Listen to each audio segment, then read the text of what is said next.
Hey people, are you here, Sherry, Christine, and Mark? Oh, I love you guys. Thank you so much for being here.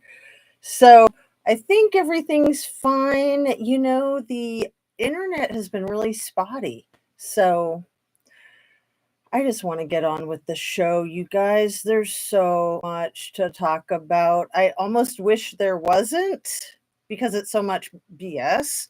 But at the same time, I really do enjoy this process of fighting for justice with my peeps. So thank you so much for being here. Happy Friday, Mark. And I'm so glad that you were just doing job interviews and connecting with family. I was seriously concerned about you and Ripley, but I need to ask for prayers, you guys. I don't want to cry. My one dog is in surgery right now. Not the dog that you guys have seen, but the bigger dog that's too big to put into the screen.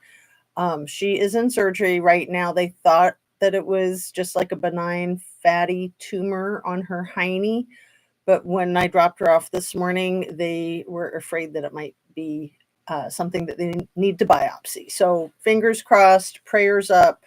This doggy, her name is Coco. It helps to have details when you're praying. Coco is about 10 years old, and she is the best member of the family. We got her when she was 11 weeks old. She was a rescue. Long story, of course. She's just the sweetest thing in the world.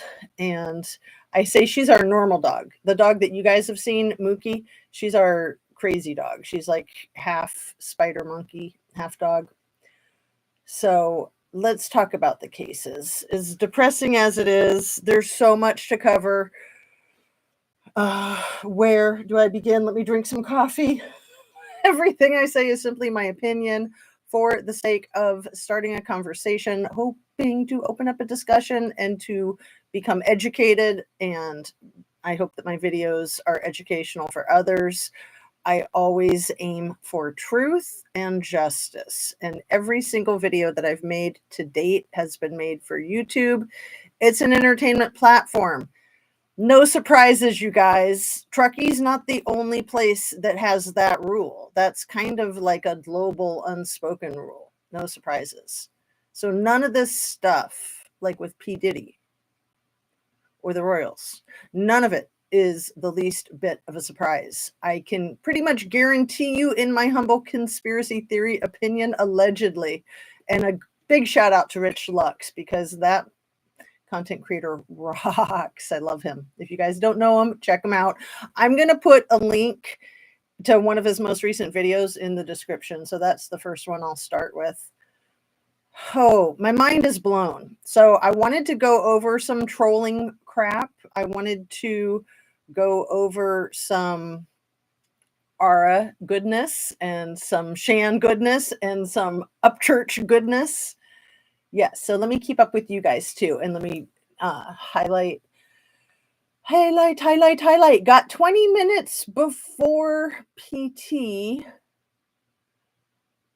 I don't even know what that means, Christine. Got 20 minutes before PT. I don't know if you're talking about like a notification. Zanny and Angela knew each other. Mark, I missed your video. Is this what you covered in your video 45 minutes ago? Yeah, please, prayers for the puppy dog, our little fur babies. I'm just so excited for you that your doggy's okay, because your doggy's like an oldie. Small dogs can live to be as old as Mark's small dog. And Coco's not a small dog. She's like a medium dog, and she's 10, and that can be the closing time for a medium dog. Like big dogs, it's like 8 years. It's awful. And you just don't even want to think about it. You hope for the best and you live each day, right? So, hello, John Courtney and Mom First, and Mark has goodness. So yeah, Angela and Zanny knowing each other, and Upchurch's video overnight was about like Zanny, Ikmael, Popcorn Planet, and Dodge, I think, knowing each other. But he left a couple out. He left out like SF Investigates. He left out MC Ultra, and he left out what was the other one? it doesn't matter. They're all a bunch of freaks, and we know that they're connected. Oh, I always forget the name of it because I try to ignore the channel completely. I was trying to mention it the other day and I couldn't remember the name of it, and it's escaping me now. Because it's like you just don't want to speak of the devil. And some of these channels, Psychobabble was one that I mentioned, but it's that other one, not the Grim Reaper one. Anyway, maybe it'll come to me, maybe it won't. I don't even freaking care. All of these whack jobs that band together, and they're probably all protecting the establishment, not to be a conspiracy theorist, but then they can just like throw shade on all of us and say, oh, they're just a bunch of conspiracy theorists. Well, you know what? I'm actually not a conspiracy theorist, because if it's a true conspiracy, then there's no theory about it. It's a fact. So anyone who talks about it is just telling the truth as opposed to the name calling. So anyway, let's physical therapy. Oh, cool. John Courtney, physical therapy is awesome. Absolutely awesome. The glare, that's the one who I always forget, who I try to forget. Like, we know that they're all connected. Give me a freaking break.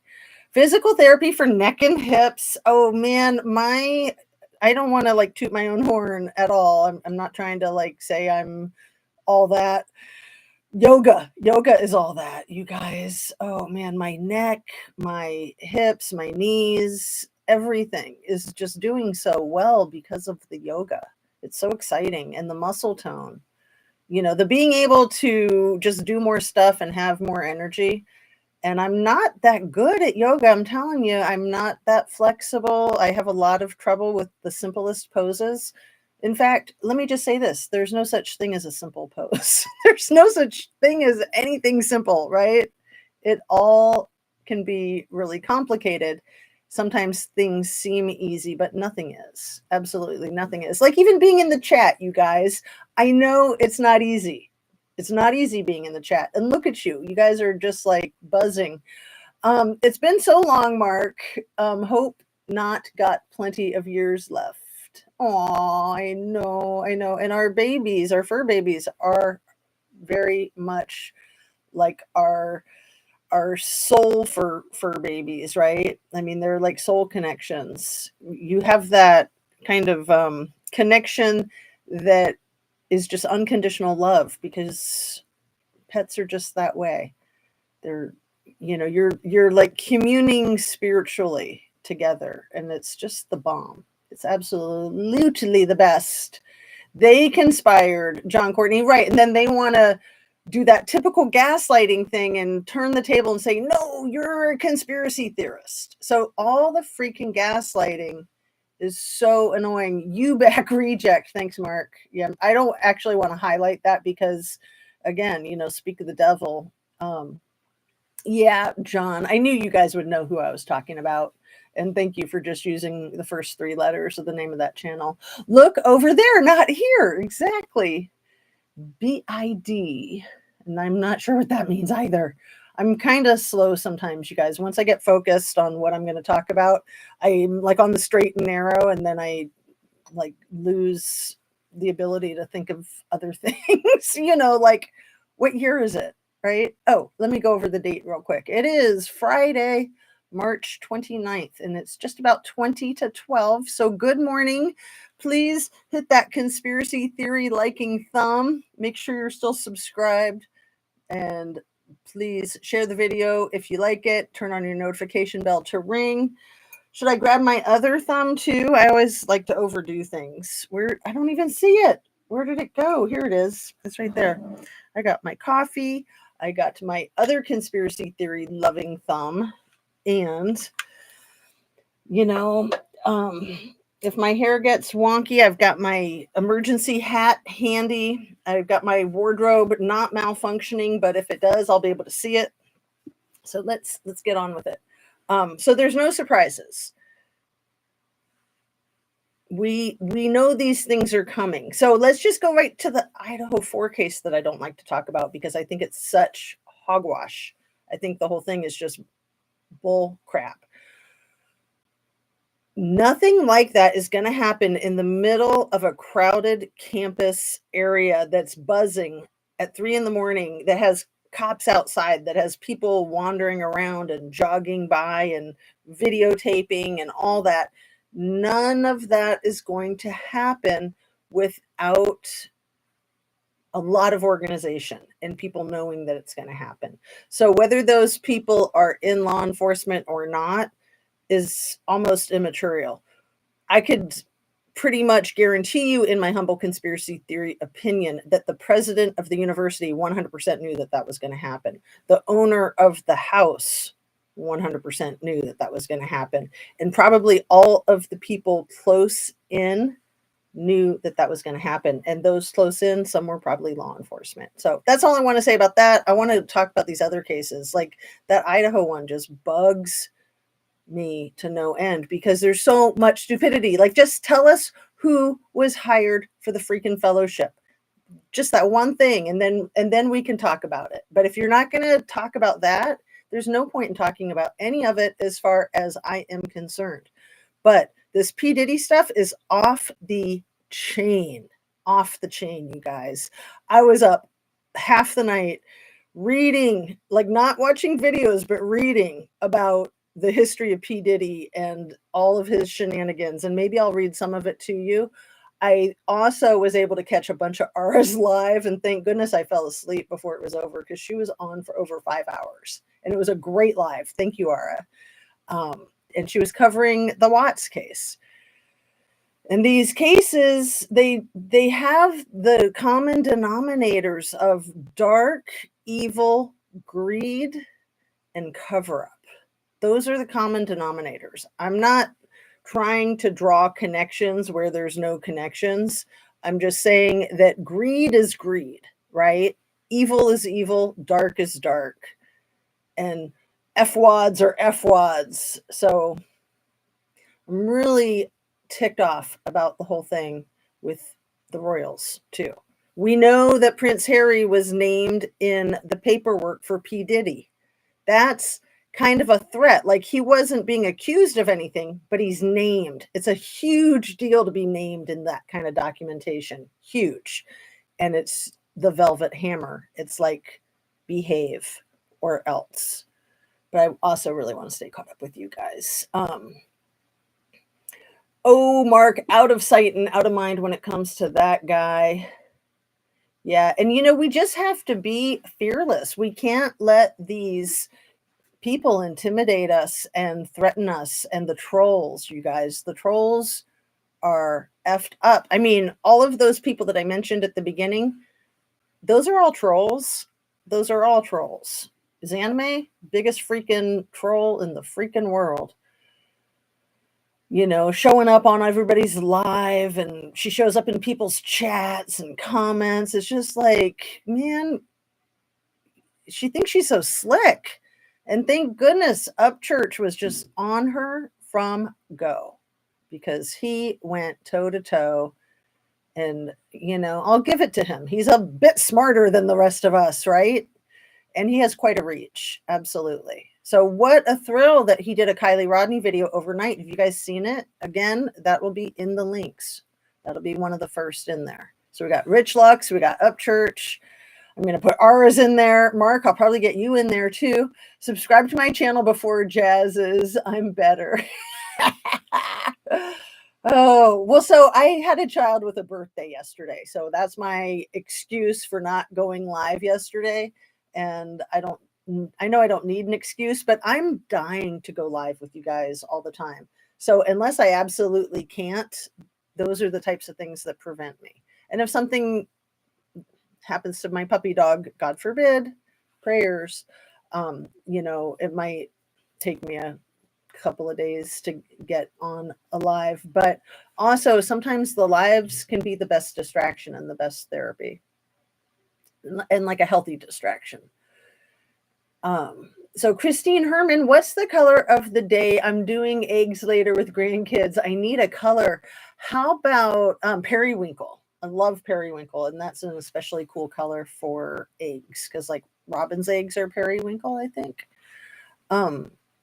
Periwinkle is kind of like a light blue, almost like a lilac. Gotta change your channel name, Mark. And Chit Chat Investigates will get more subscribers. I love that, CB. That's hilarious. Chit Chat Investigates. That's really cute. Hi, Anna Bean. Oh, you guys, thank you so much for being here. Oh, Sunset Salty Sage says the color of the day is rose. That sounds so pretty. And rose and lilac, and then like a tangerine. I call those like the sunset colors. Mark says, sorry, everyone, a lie, not better than Jess. Oh, you're too nice, Mark. You're so silly. I love it. Thank you. Prayers again for Coco. Yeah. Yeah, she's such a sweet girl. And I've wanted to show her off to you guys, but like I said, she's just too big. Like she would think that she could crawl into my lap, but she's, 43 pounds to be exact. She should lose a pound, but it's just 1 pound. She's a perfect normal dog, except that she's got these lumps, and they thought that they were all just fatty tissue. And then this one, I won't get into it. We're just going to pray for her. They're removing it today, and they're going to biopsy it. According to the Elwyn calendar, wearing the color of the day influences the day being more in your favor. Oh, I totally believe in stuff like that, Sunset Salty Sage. Absolutely. Hey, Fred Field. Good day to you. It's still morning. Good morning to you. Yes, watched Upchurch yesterday. He's really calling them all out. Yeah. Hey, Fred, how you doing? Upchurch, last 2 videos about Kylie bangers. I might have missed one then. I might have just seen the one. I saw a post about it, but I'm pretty sure I only saw one. So let's see where to begin. There's so much I want to share with you guys. Let me just give you a quick thumbnail. I want to ungaslight ourselves. Remember, Shan came up with that term. That's what we're here for. That's what we're trying to do right here, right now. Ungaslight ourselves together. Thank you very much. And yeah, these rappers, and I'm wondering what Upchurch, what his real feelings are about all these rappers. So, as you know, P. Diddy is in the hot seat. So Suge Knight is in jail for running somebody over 28 years ago, another huge rapper. All these rappers, Gene Deal, Cat Williams, 50 Cent, they're all speaking out. We know that Tupac and Biggie, I'm not hip, I'm not cool. I don't know all these people that well, like by the back of my hand. But we've all heard the stories about Tupac, and I think it's Biggie. And then there's Big Jake. So Big Jake, I think, was unalived in Atlanta in 95. Tupac, I think, was 96 or 7. And then Biggie was 96 or 97. They were just a few months apart. And they all have P. Diddy in common. And then we've got his baby mama. I'm sure you guys have heard of her. I don't have her name written down here because I thought I would remember it. Cassie is the ex-girlfriend that just sued him that kind of opened the floodgates for all this, you guys. So Cassie is awesome. Kim Porter, that's the baby mama of 4 of his kids. So one of his kids was arrested for a DUI last summer. And yeah, so a couple more names. I'm not trying to confuse myself or anybody else, but Clive Davis, that's the puppet master, I think, for P. Diddy. Like, he's the man who created P. Diddy, also probably his sugar daddy, basically, allegedly, right? That's what Suge Knight says, I think. And like I said, Suge Knight is serving a 28-year prison sentence, but he's speaking. So what Suge Knight says, I believe, and maybe it's this Cat Williams character too. I mean, they both seem like they're shooting straight and shooting from the hip. They're saying that what the raids were about at P. Diddy's mansions in Miami and LA was about finding the footage that P. Diddy is able to use to blackmail everybody about like what crazy shenanigans he has them on videotape doing at his parties. And so that the raid wasn't really about busting P. Diddy so much, maybe, as it was about protecting some of these others. You know, the whole like Epstein Island crew. It seems from the material that I came across, and like I said, I was reading and reading and reading until I couldn't read anymore, and then I kept reading. It seems that P. Diddy was cleared to fly out of the country on the 25th of March at the same time that his alleged rug mule was arrested. And simultaneously, both of the mansions in LA and Miami were raided. So allegedly, the federal authorities at the airport allowed P. Diddy to get on a plane and, you know, get lost in a different jurisdiction. And why they didn't raid his New York home, I don't know. But, you know, this brings all this stuff back with J-Lo and everybody else. So I didn't know any of this, you guys. Let me share some information, like where I started chipping away at the insanity yesterday. P. Diddy went to Howard University, you know, great prestigious university for Black folks in Washington, D.C. area. He dropped out after, at some point in his second year, he quit going. And he took an internship in New York City with a record label. If anybody knows, you can put it in the chat. And he organized something in New York that went terribly wrong. It was like a fundraiser or something for like the you know, hip hop music industry, but it was connected to some type of basketball thing there in the city, and he was the guy who organized it.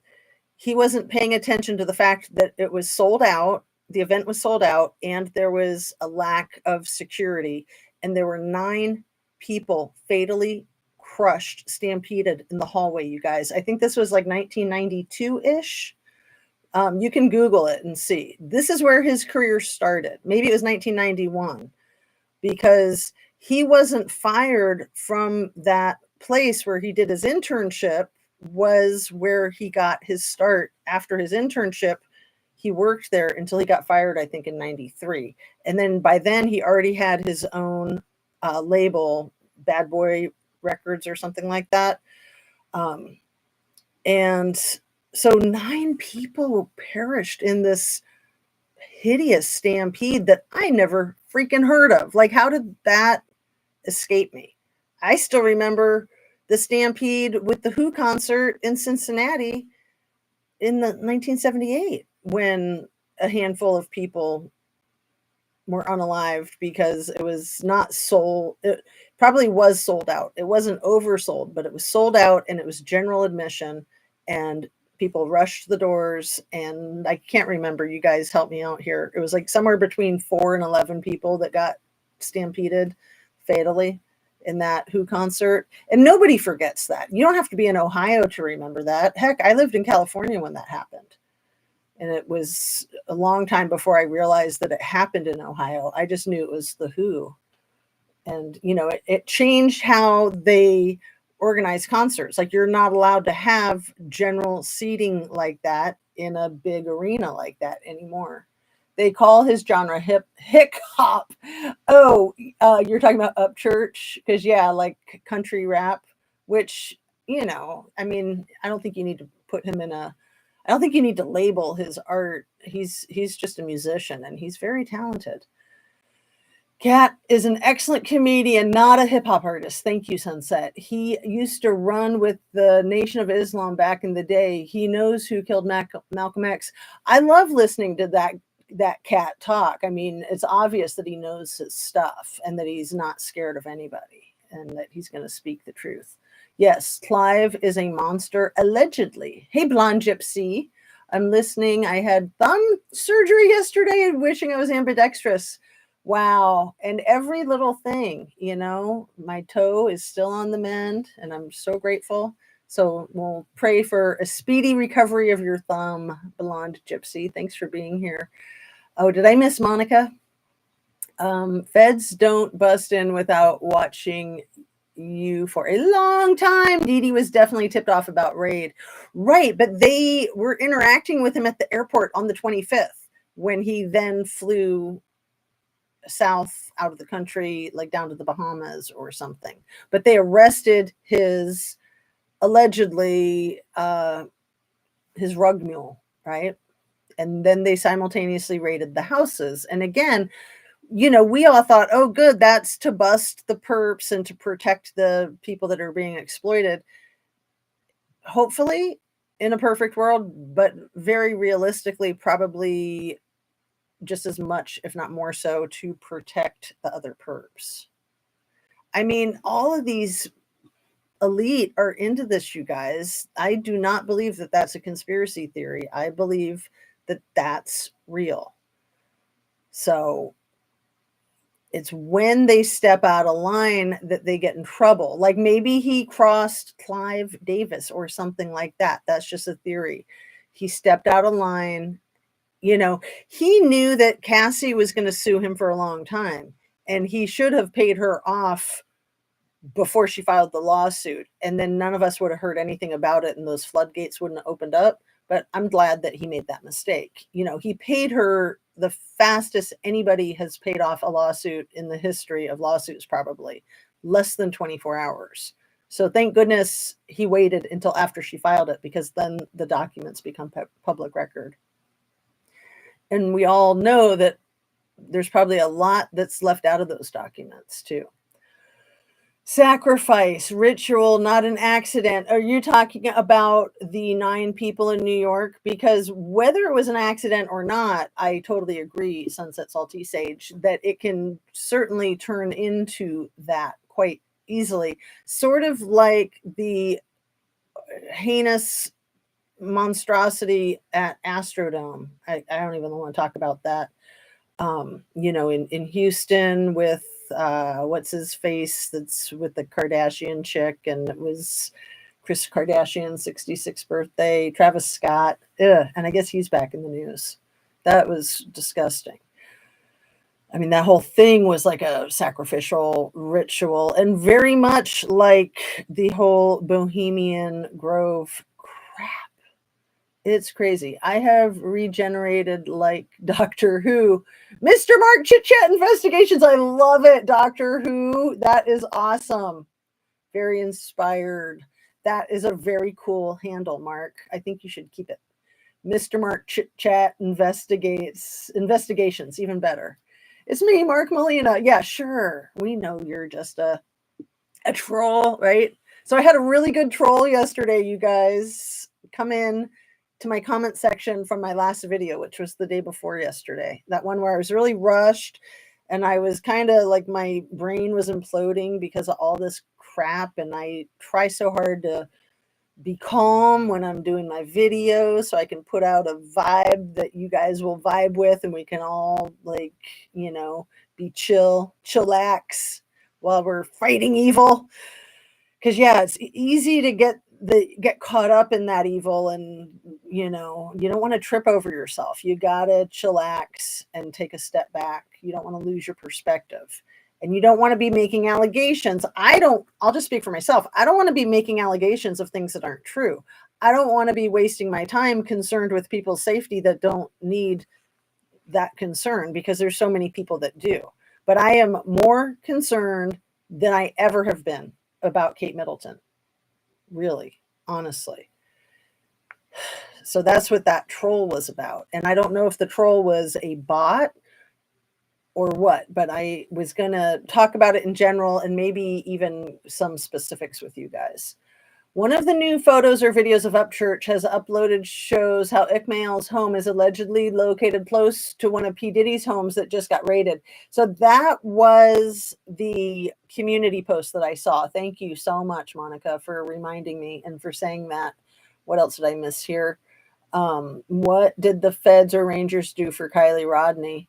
Well, Mr. Mark, I don't want to be a conspiracy theory about our dear Kylie Rodney, but I'm back to wondering if she's being trafficked. That's what I'm back to wondering. If that whole thing was just to make it look like she was unalive so that people would quit looking for her and then they own her. I hope that that is a conspiracy theory and not anything to do with reality. But at the same time, I would much rather have her still be living than not. So,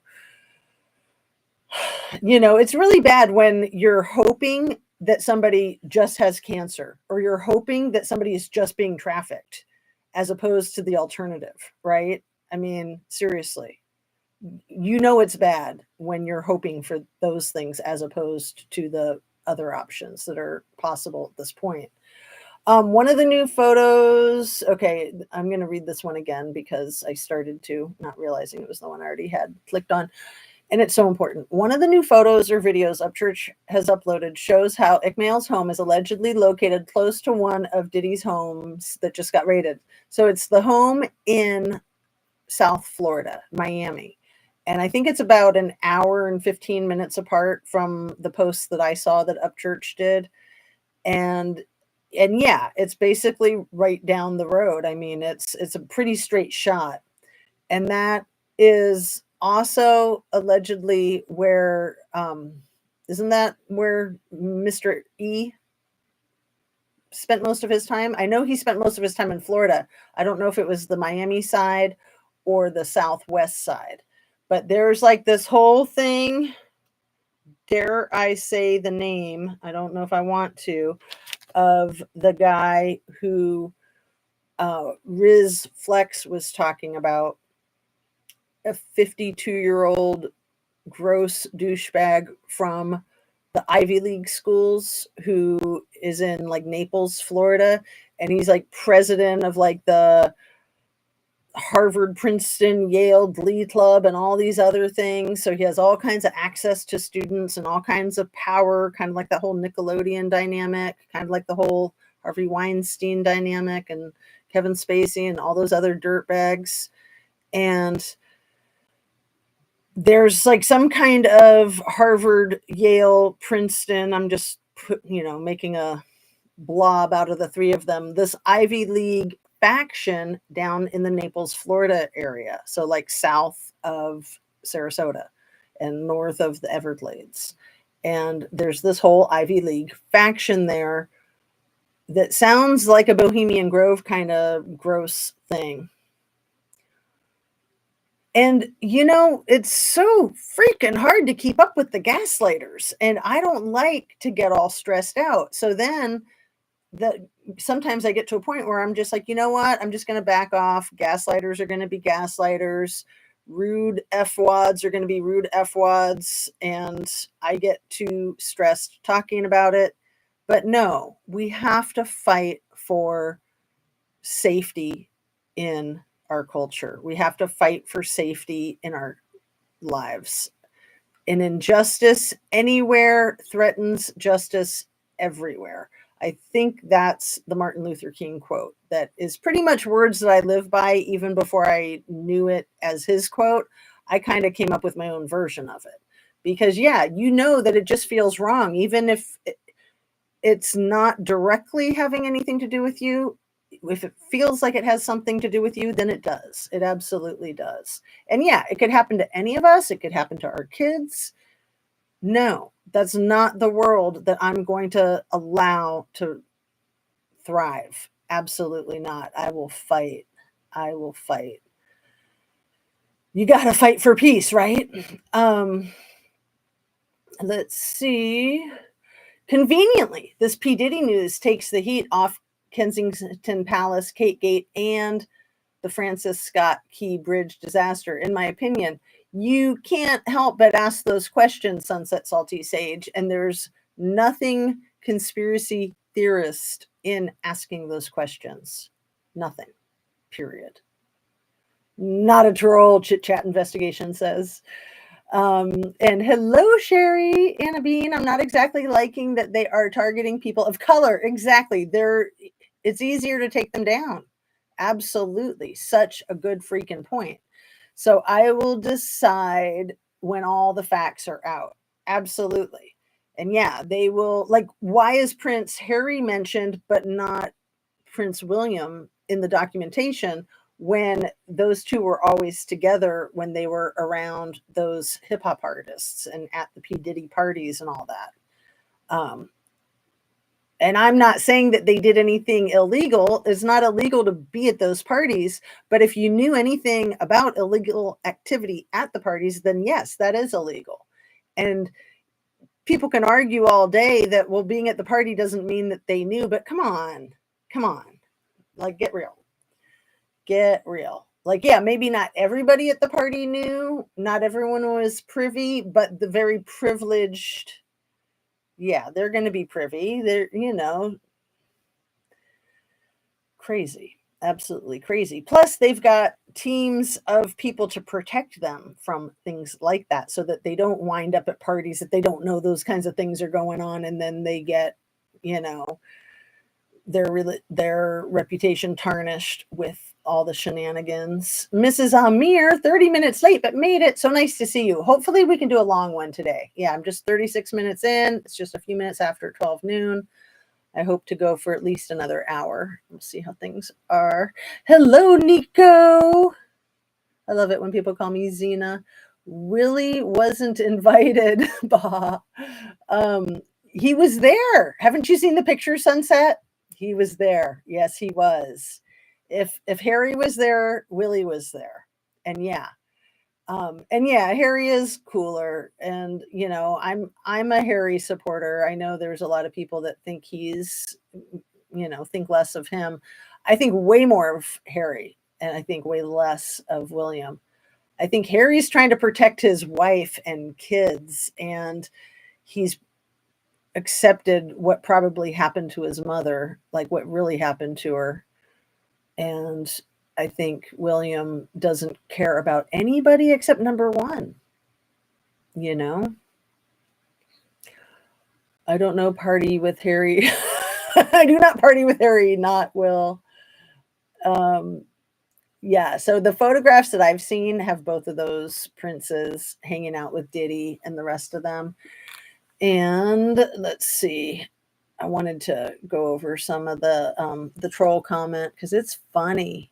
Let's see if I can pull it up on my phone without distracting myself too much. Let's see. You guys, I have a message I need to listen to. I apologize. It's the vet. Oh no.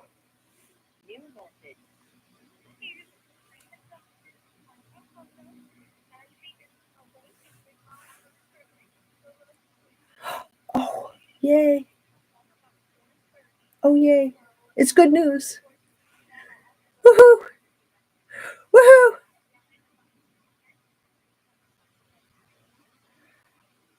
I was so scared to listen to that. So the vet says she did well. Oh, teary eyed. Um, that is awesome. Okay.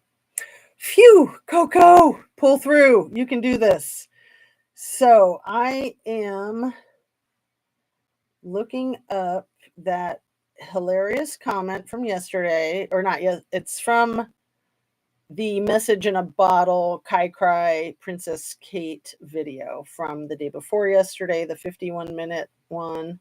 And I don't want to play the video or the ads. I just want to read to you the hilarious comments. And I see Annie Ruler and Mr. Mark and Lisa, and there's a couple other good ones. Let's see.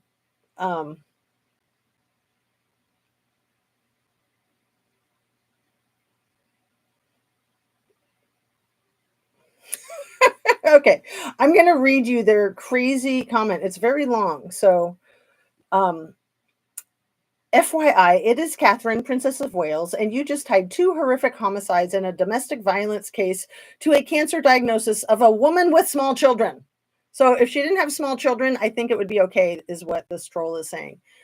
That want to have the time to process and share this devastating news with her children and have them home with her in this spring break out of the classroom. And let me remind myself and everyone that her birthday was January 9th, and there was no mention of it. There were no visitors, nothing. Bad. That is really bad. A bad indication of badness. Okay, but back to reading. Insinuating this is beyond bad taste. I will subscribe for this. Oh, okay. So I just want a subscriber for my bad taste insinuation. Okay. Yeah, you make sense. You're definitely not like a bot. Absolutely not. THAN, than, in light, you wanting existing info out there, remember, Mark, RIP. And why is this troll mentioning our dear friend Mark? Oh, disgusting. And is this a threat to me? Mark, RIP, said he had info on Kylie that would blow this case wide open days before his passing. I was on this live, his own words on Squirrels on Fire, and you all talking about that on Squirrels on Fire at nauseum. It's like ad nauseum, but they don't know that. They put at, and they spelled nauseum wrong, of course. In the live, the days after his passing. I was in those lives as well. Where is that info? But when asked on your live recently, you addressed silence me by telling me off on a live when I readdressed that fact and me about bringing that up as a normal question as being speculation, but you know that is not true. Maybe change your ways. Oh, okay, sure. Yeah, whatever you say, troll. This insinuates domestic violence at the palace is really stirring the pot. Well, that's probably what it is. Domestic violence is freaking everywhere, including the palace. Okay, it's really stirring the pot and not helping. You speculate, not me. And then they added a new comment to that and putting P. Diddy on top. Are you Okie? O-K-E. Kitty fiddling. Okay, gross. And then Cosmic Kate comes on and says, tags this person, Len6871. Freedom of speech. Do yourself a favor and don't watch.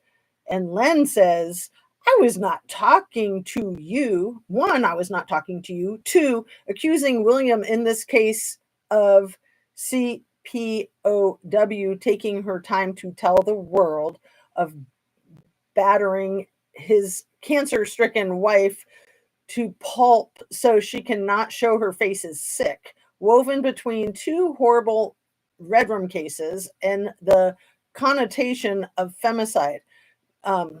Man, this person needs to like do some spell checking. If that is your cup of tea, however, you are obviously in the right place here. I hope you will never get this treatment of your life story by a complete stranger online, like CPOW, which is Catherine, Prisoner of War. I mean, Princess of Wales. Okay. Like CPOW here now. Very Sussex squat like nonsense, by the way, but that aside, have a nice day. So I tagged Len6871 and I said, you need professional help. Thanks for letting me and other viewers know. But honestly, I doubt you actually watched this video. If you did, you lack even the most basic comprehension skills. So that's that. And, you know, I used to have that zero troll policy where I would just delete crap like that. But I feel like it's important to not silence people and to use it as an opportunity to demonstrate some serious crapola. So what do you guys think? And so, yeah, not this Mark, not Mr. Mark Molina, but Mark Meeker, our dear friend, the guy who used like the Steal Your Face from the Grateful Dead, you know, with the red, white, and blue and the, what are those things called? Lightning? From Axomaxa, from the Axomaxa Grateful Dead album. The Mark Meeker, who was on a lot of our lives. He had his own channel. He had some type of medical condition. I think he had congenitive heart failure or something of that sort. And he passed away. And then gross people like A4J were exploiting his passing and trying to say, well, he probably passed because he was about to release some big secrets. And so they probably got him. And you know what? That channel is probably connected to all the other effery, including Xaname, because like she's just out of control crazy. Out of control crazy. Okay. Yay for the good news, Monica Michelle. Thank you. Yay for the baby. Hi, what happened to call Coco? So Coco, they removed the tumor. They think it's benign, but they're going to send it for testing. But they were worried when I dropped her off that it wasn't going to get removed so easily because they thought it had like attached. So it sounds like it wasn't attached. It had just hardened up. So yay. That troll was a functional illiterate, in my opinion, Nico, not a bot. Got it. I'm not a bot. But this is what gets me, you guys. This is my theory with trolls, is that they're telling me, in my opinion, that I'm on target. Because why would they spend all that time allegedly watching my video, which, like I said, I don't think they really did, because right at the beginning, I explained the whole thing about like, you shouldn't waste your time watching videos that you don't like.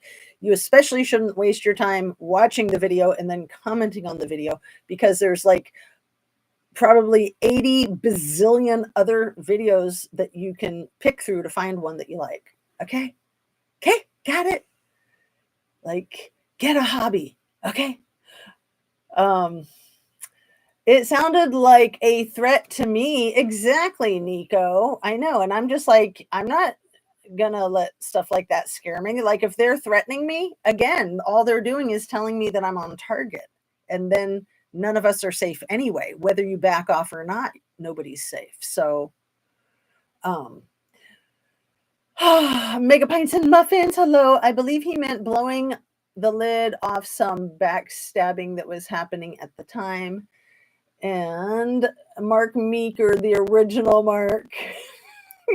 You're the original Mark, Mr. Mark Chit Chat Investigations. You guys are both awesome. Yeah, he had such a calming voice. And even just in chat, like, you know, just with the typing, you could hear his calming voice. He was awesome all the time. He kind of had that perspective because he knew that he didn't have long. So he was not, excuse me, he was not afraid to say anything.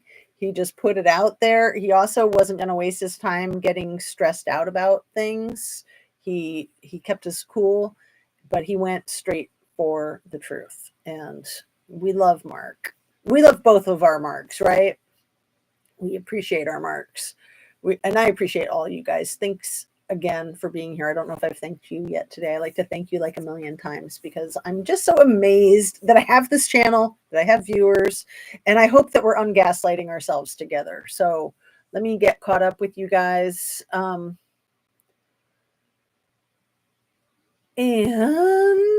yeah, what thoughts ran through your head when you saw her bandaged fingers? I know what I thought. Thanks, Nico. So Kate had her bandaged fingers. It was these two, right? It was 2 or 3 bandaged fingers, but I know for sure it was these 2 in September from a trampoline that assaulted her, allegedly. That's her story, and she's sticking to it. And I'm not trying to like make light of it, but that's a really specific place to get injured by a trampoline. And sure, like in theory, anything's possible, and you could stick your fingers in the coils and have them hurt, but that would probably break them, not just damage them. To me, my thought is that it was a possibly a defensive injury. But again, I don't want to be throwing shade where shade doesn't need to be thrown. It's more of a question. Is Kate Middleton in trouble in her marriage? Did she want out of her marriage? Was she upset about these rumors of the affair? Rumors of the 8-year-old little girl, the same age as their little girl? Rumors of that little girl being her husband's love child? Maybe that's all rumors. Maybe that's all malarkey. Maybe there's no domestic violence going on. Maybe she just has cancer. But I don't think so. I don't think that they would have forgotten her birthday. I don't think that they would have forgotten to have people visit her in the hospital. I don't think they would have waited 3 months and done this very controlled, contrived 2-minute pre-recorded video. That controlled, contrived, pre-recorded video was so much like Barry Morphew's controlled, contrived, pre-recorded video. If you've got something big going on like that and you're trying to deliver an earnest, honest message to the public, go live, have an interview with a real person where they can ask you questions, where they can show compassion and support. But no, these people want to control. And then Kate's hands and her ring and the way she used her hands so much to express herself, but she never moved anything except her hands. And then to have these people, professionals, analyze the video as if it's real is so freaking bothersome to me. Oh, well, there was a fly that flew across the screen. They couldn't have done that with artificial intelligence. Yeah, no way could they fake a fly. Right. And yeah, she wears that same ugly sweater that she wore 8 years ago because, it's her favorite ugly sweater. And, ugly sweaters are in, right? Too weird. And I'm not trying to make fun of anything serious. It's just if she is having a medical problem with cancer, why are they handling her medical problem with cancer so entirely worlds different from the way they're handling Prince Charles's medical situation with cancer? What's up with that? Oh, and then they just made the announcement yesterday that she was going to be public for Easter, but no, not anymore. They changed their minds. She'll be public when she feels like it, right? Something like that. I think that was the official narrative. Hey, Drift Away. Hello. Let me get all caught up. When she got attacked, where did that go? I mean, who knows what's going on about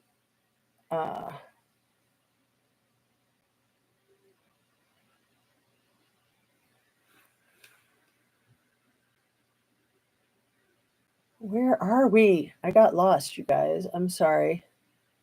I missed a whole bunch.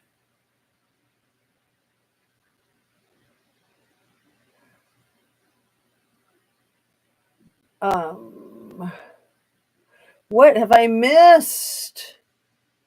Okay. Or when she got attacked by a trampoline. Okay, buddy. Bot, not a person. Drift, Nico. Hello, everyone. And to all the chatters in here. Love to all the chatters. And the lurkers. We love the lurkers too. Sometimes I'm a lurker. I admit it. You can't always be in the chat. It takes a lot of effort. A lot of effort everywhere. Nico says, except the bots.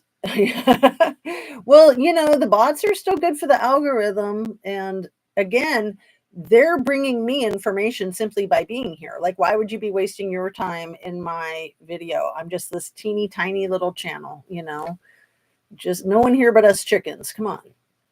The way she said something about Mark, about how to blow the lid off the case. A for J was the one who started that rumor. Yeah. She's so creepy. She's so creepy. Prayers for Coco. Very happy for you and Coco. Yay. You are on point too. no right, no wrong online. And it's just a matter of asking questions and speculating. And I believe that we should be kind whether people have small children or big children or no children. I don't know. That's just me. That's just my opinion. Like, I feel like the palace is using the children as pawns to try to protect their lives. Like, well, she's got a young family. So if she had like a family that wasn't so young, then yeah, come at us. But these are little kids, so you need to be more kind. With kids, without kids, I don't care what age the kids are. I don't care if there's kids at all. Always be kind. Always be kind. Don't use people as weapons. Please. It's disgusting. The kids are not that small. What are they? Like 5 and 8 and 12. Yeah, the 5-year-old and the 8-year-old, they're small, but I have a 12-year-old. She's like a freaking adult. I mean, seriously. 12-year-olds are not small, young. I mean, kids develop so quickly these days. I mean, my 12-year-old looks like an adult and sometimes acts like one, but of course she's still a kid too. Thank goodness, right? Let me add him sunset. You're reminding me of the scarecrow in Wizard of Oz. That's adorable. We hit our marks. Yes, that's how we should all live. Absolutely. Mama Smurf, hello, hello. I hate when trampolines do that. I know. And, I mean, when I injured my toe, I didn't want to tell you the whole story because it was embarrassing being attacked by an inanimate object because it wasn't the chair's fault. I think it might have been my fault. I was moving too quickly because I was trying to get on my live. I needed to grab my like one thing, my creepy thumb thing, this, and it was on the other side of my computer and my whole setup. And when I quick, I was just being too hasty in my movement and I could have broken my freaking foot. And then it hurt so much. I was like stunned and sitting there for like literally 20-25 minutes, it seems like, unable to move. Like I had my eyes closed. I was literally like seeing stars in red. And I was just like, I'm going to have to call 911. Maybe I can pull myself together to drive myself to the hospital so I don't have that big ambulance bill to pay. And then by the time I was able to like breathe through it and pull myself together, I could wiggle my toe and I could walk. So I thought, oh, well, it's not even bloody. At first, it wasn't even bloody, you guys, because the toenail crunched and it was holding all the blood in, the red stuff. Sorry, trigger warning. And then I was moving around doing stuff, trying to get onto my live. I think it was a Friday afternoon. And it was late. It was like 3 o'clock. It was like way later than I usually do my lives. So I was like really feeling the pressure. I was finally able to get on and do the live. It was probably around January 6th, I think. I mean, I talked about it on my live because I was completely not myself. Like my brain was still like scrambled and I was very shaken. It was very, very hard to do a live with all that pain. And I didn't want to be making a stupid mistake by not taking myself to the ER, but I literally thought I can walk and I can wiggle it. So it's probably not broken. So maybe I don't need to go to the ER. I'll see how I'm doing after the live. And then, the pain started to go away and I didn't go to the ER until the next morning. And then I went to urgent care rather than ER. Again, it's less expensive. But I thought I was erring on the side of caution when I went because I was like, I can move it. It's, I can walk. It's probably just a bad bang. And yeah, it was a really bad bang. And had I not gone in, I probably would have lost my toe because it probably would have the swelling and the gangrene. And I don't need to go into all of it, but injuries happen. That was my whole point. Like, yeah, maybe the princess got hurt when she was playing with her kids on the trampoline, but I don't think so. She's a freaking princess. You really think the princess is playing on the trampoline with her kids? I mean, yeah, you would hope so because that's what a lot of people might do. But actually, as I'm saying it and I'm thinking about it as a mom, when I was young, I would play on the trampoline, but I wouldn't play on the trampoline with my kids. Like, because first of all, I'm a mom, I'm like a big kid, and trampolines are dangerous. And if your kids are on it and you're on it, you can bonk heads. You should always have like one person at a time on the trampoline. And that's a hard rule to follow with kids, but you certainly don't have an adult on there with the kids. So is she saying that she kicked her kids off the trampoline and then she was jumping on the trampoline and she hurt her hand?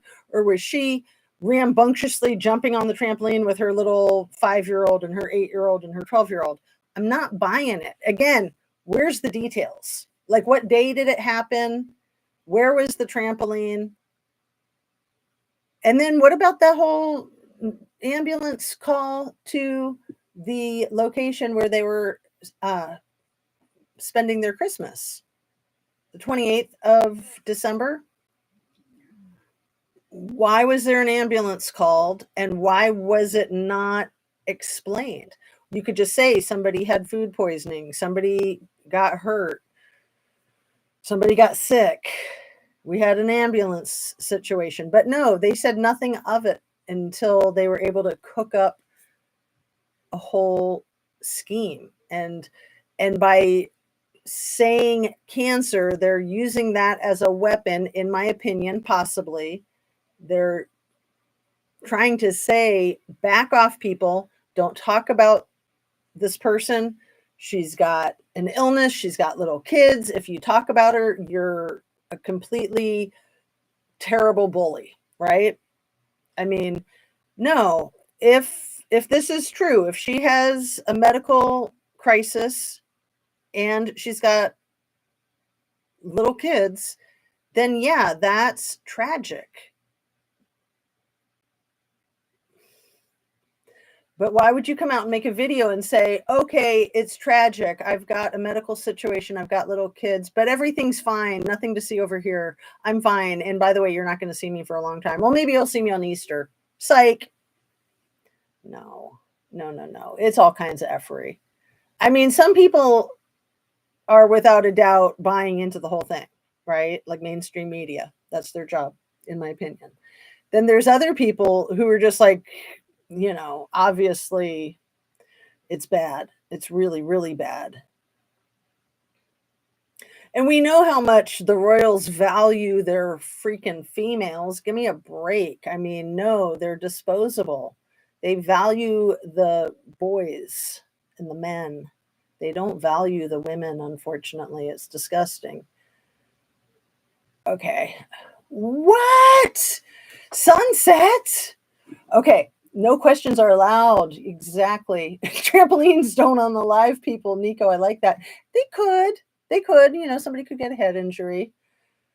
Looks like bent back in an assault. Oh, sunset. I had not even thought of that. Oh, and that hurts so much when your fingers get bent backwards. Oof. No questions are allowed. What do you think this is? A free country or something? You guys are the best.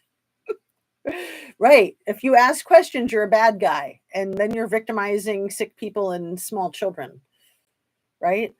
I'm behind, but I remember that from back when Upchurch was in the middle of the Kylie stuff. Truth for Kylie. Hey, harsh one, Shelley. Camila and Charles have an alleged son who was put up for adoption when Camila was 18. Charles was 17. His name is Simon. So that's why they couldn't get married, because they already had the whole wedlock thing going. So it was all taboo. So then he had to marry somebody that he didn't care about so he could like ruin her life, literally. And then he could throw her out like garbage and marry that one. Ugh, gross. Yes, I feel she wants out, just like Lady Di wanting out. Maybe when you're king or in line for the throne, you think you are the king of the world. Right. I know. Late, but I'm here. Hey, Lala. Lovely to see you, my dear. Why wasn't it announced along with Charles' condition? Doesn't make sense. And why didn't he put out a 2-minute contrived video with a fly buzzing by and wearing an old sweater that he wore in a video once 8 years ago? Come on. Where's the consistency? Nico says, put it this way. Our dearly beloved and dearly departed Lady Di was an example, not an accident. Oh, right.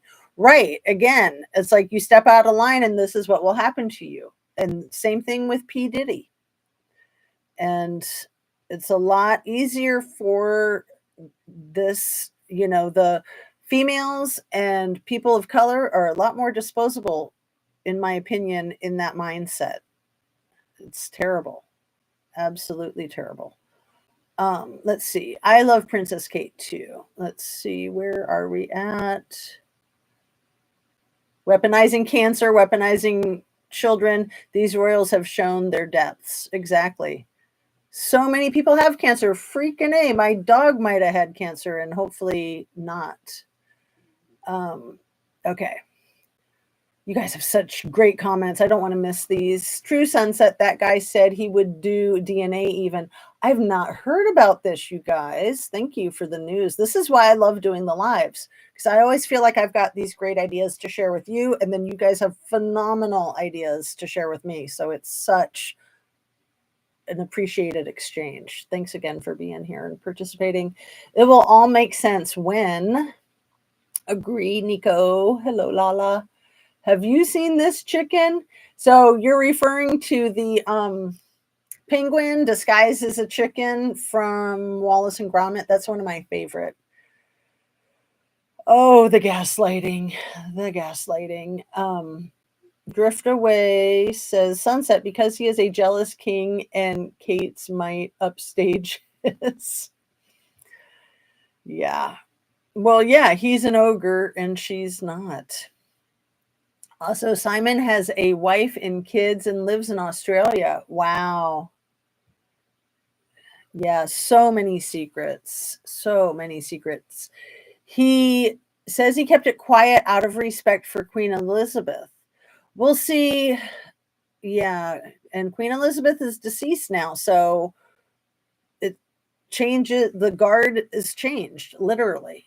I really like this comment, Nico. Weaponizing cancer, weaponizing children. These royals have shown their depths, shown their arses, right?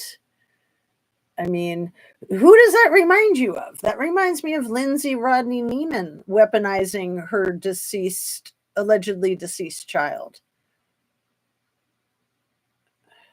Disgusting. Weaponizing people's kindness and concern. Oh, the three gates. Is it helpful? Is it true? Is it necessary? Before it comes out of your lips. Yeah, practice what you preach, Lindsay. Because she is young and England loves her. Cowardly lion. Yeah. Oh, right. I said scarecrow. I meant cowardly lion. Thank you, Sunset. Okay, Mrs. Amir, sorry for delayed response. Dinner time over here and lurking today. No worries, Mrs. Amir. Creepy thumbs can be dangerous. Yeah, I mean, just any fast movement. That's my notebook. Let me grab it. Any fast movement, you just got to be careful. Any little thing can throw you off. I mean, how many of us have dropped our cell phones or maybe a can of soup and we could have broken our foot or our toe? I mean, be really careful, you guys. Those cell phones are deadly for a lot of reasons, but that's just one. I mean, mine has a case on it, right? And of course, it's like soft and it's got rounded edges. But if that edge hits the top of my foot in exactly the right way, that can really do some serious damage. That could definitely break a bone, even with the case on it. It's just depending on the angle. I mean, some of it's just dumb luck, right? But I do believe that everything happens for a reason. And the thing with the toe, it slowed me down. It's made me take better care of myself. It has helped me be more intentional with my yoga and just with my health in general. So, I've used it to my advantage, like treating myself like a princess and keeping my foot up over the level of my heart, because that will help it heal. And the Epsom salt baths and all that goodness. Anyway, I want you guys to be taking really good care of yourselves. We're coming into the Easter weekend. Um, it's a really important time, I think, of like rebirth and regeneration and hope and truth and justice. Hit that creepy thumbs up, folks. I love Princess Kate too, and I fear she is in serious, serious trouble or worse. Again, it's like, that would be a less heinous alternative to what's possible. What is possible? And Sunset says, same, Nico. Hit a nerve. Can't believe it, but I still have a black toenail from a stupid piece of ice hitting toe in the wrong spot. That's wild. Must have been a big piece of ice. Yeah. And see, and ice cubes are another thing that you can easily slip on and hurt yourself. And didn't Ice Cube do some really good speaking out against P. Diddy? Getting back to the point, right? Back to those points. I mean, all these points are very important. We have to talk about it. The palace profits from the people needs to be transparent. Yeah. Right.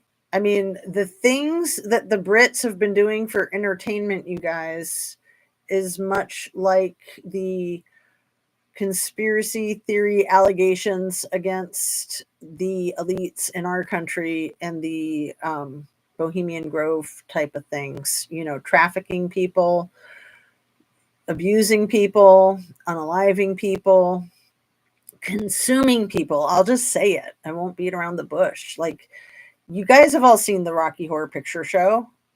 And it dawned on me a couple of years ago in a moment of clarity. I've loved that movie since I was a teenager, since, what was it, the late 70s when it came over here to America in a movie format. It was a play over there. And I loved the music. I loved the acting. I loved all of it. And it was just a couple years ago that suddenly it dawned on me, like, that's not just a movie for fun and games. Like, the Brits made a movie or a play, because it was a play that then was made into a movie. They made a performance telling the story of what they do for entertainment. That's what they do for entertainment. What that movie is about is not just for shits and giggles. That's what they're all about, you guys. Like, seriously. Chasing people around the house, inviting strangers in, getting their jollies off. What happened to Meatloaf? I mean, when I first realized that, I thought, well, maybe I'm having a momentary lapse of my sanity and I just lost my marbles and I'm completely insane. But no, that's precisely what that movie is. And it's still a good movie and it's still got great music and it's still like catapulted Tim Curry to phenomenal stardom, Susan Sarandon to phenomenal stardom.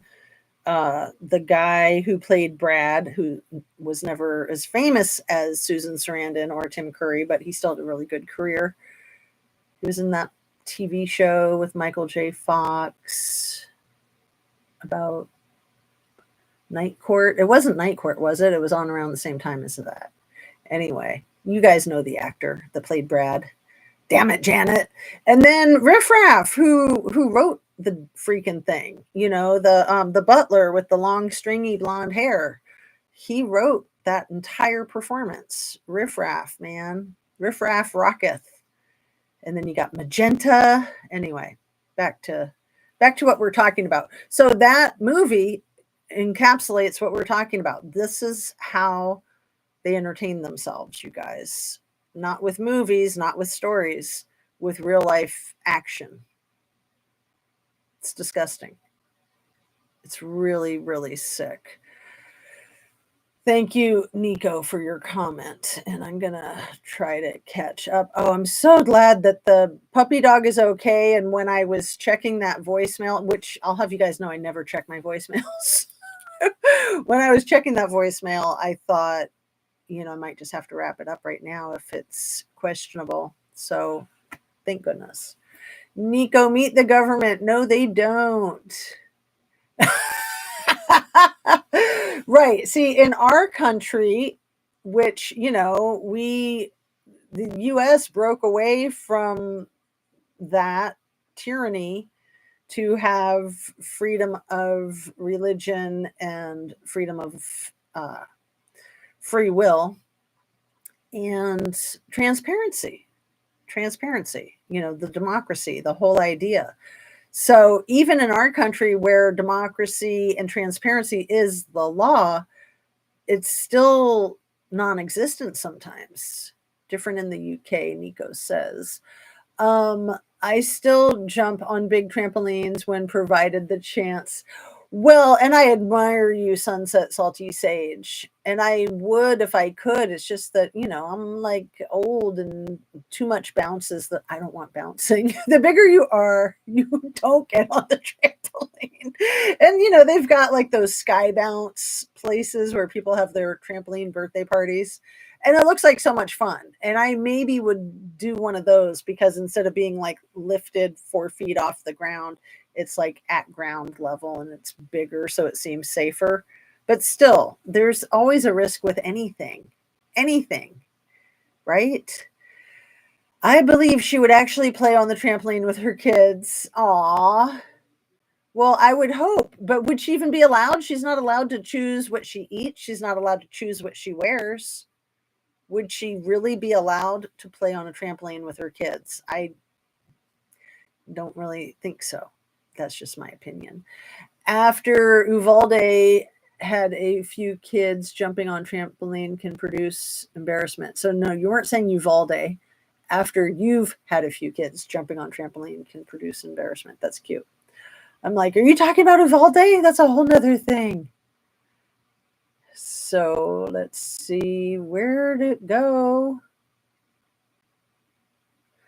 I'm going to highlight that one and try to get caught up. Oh, we're already at an hour and 15. Man, time flies when you're having fun. I have such a good time with you guys.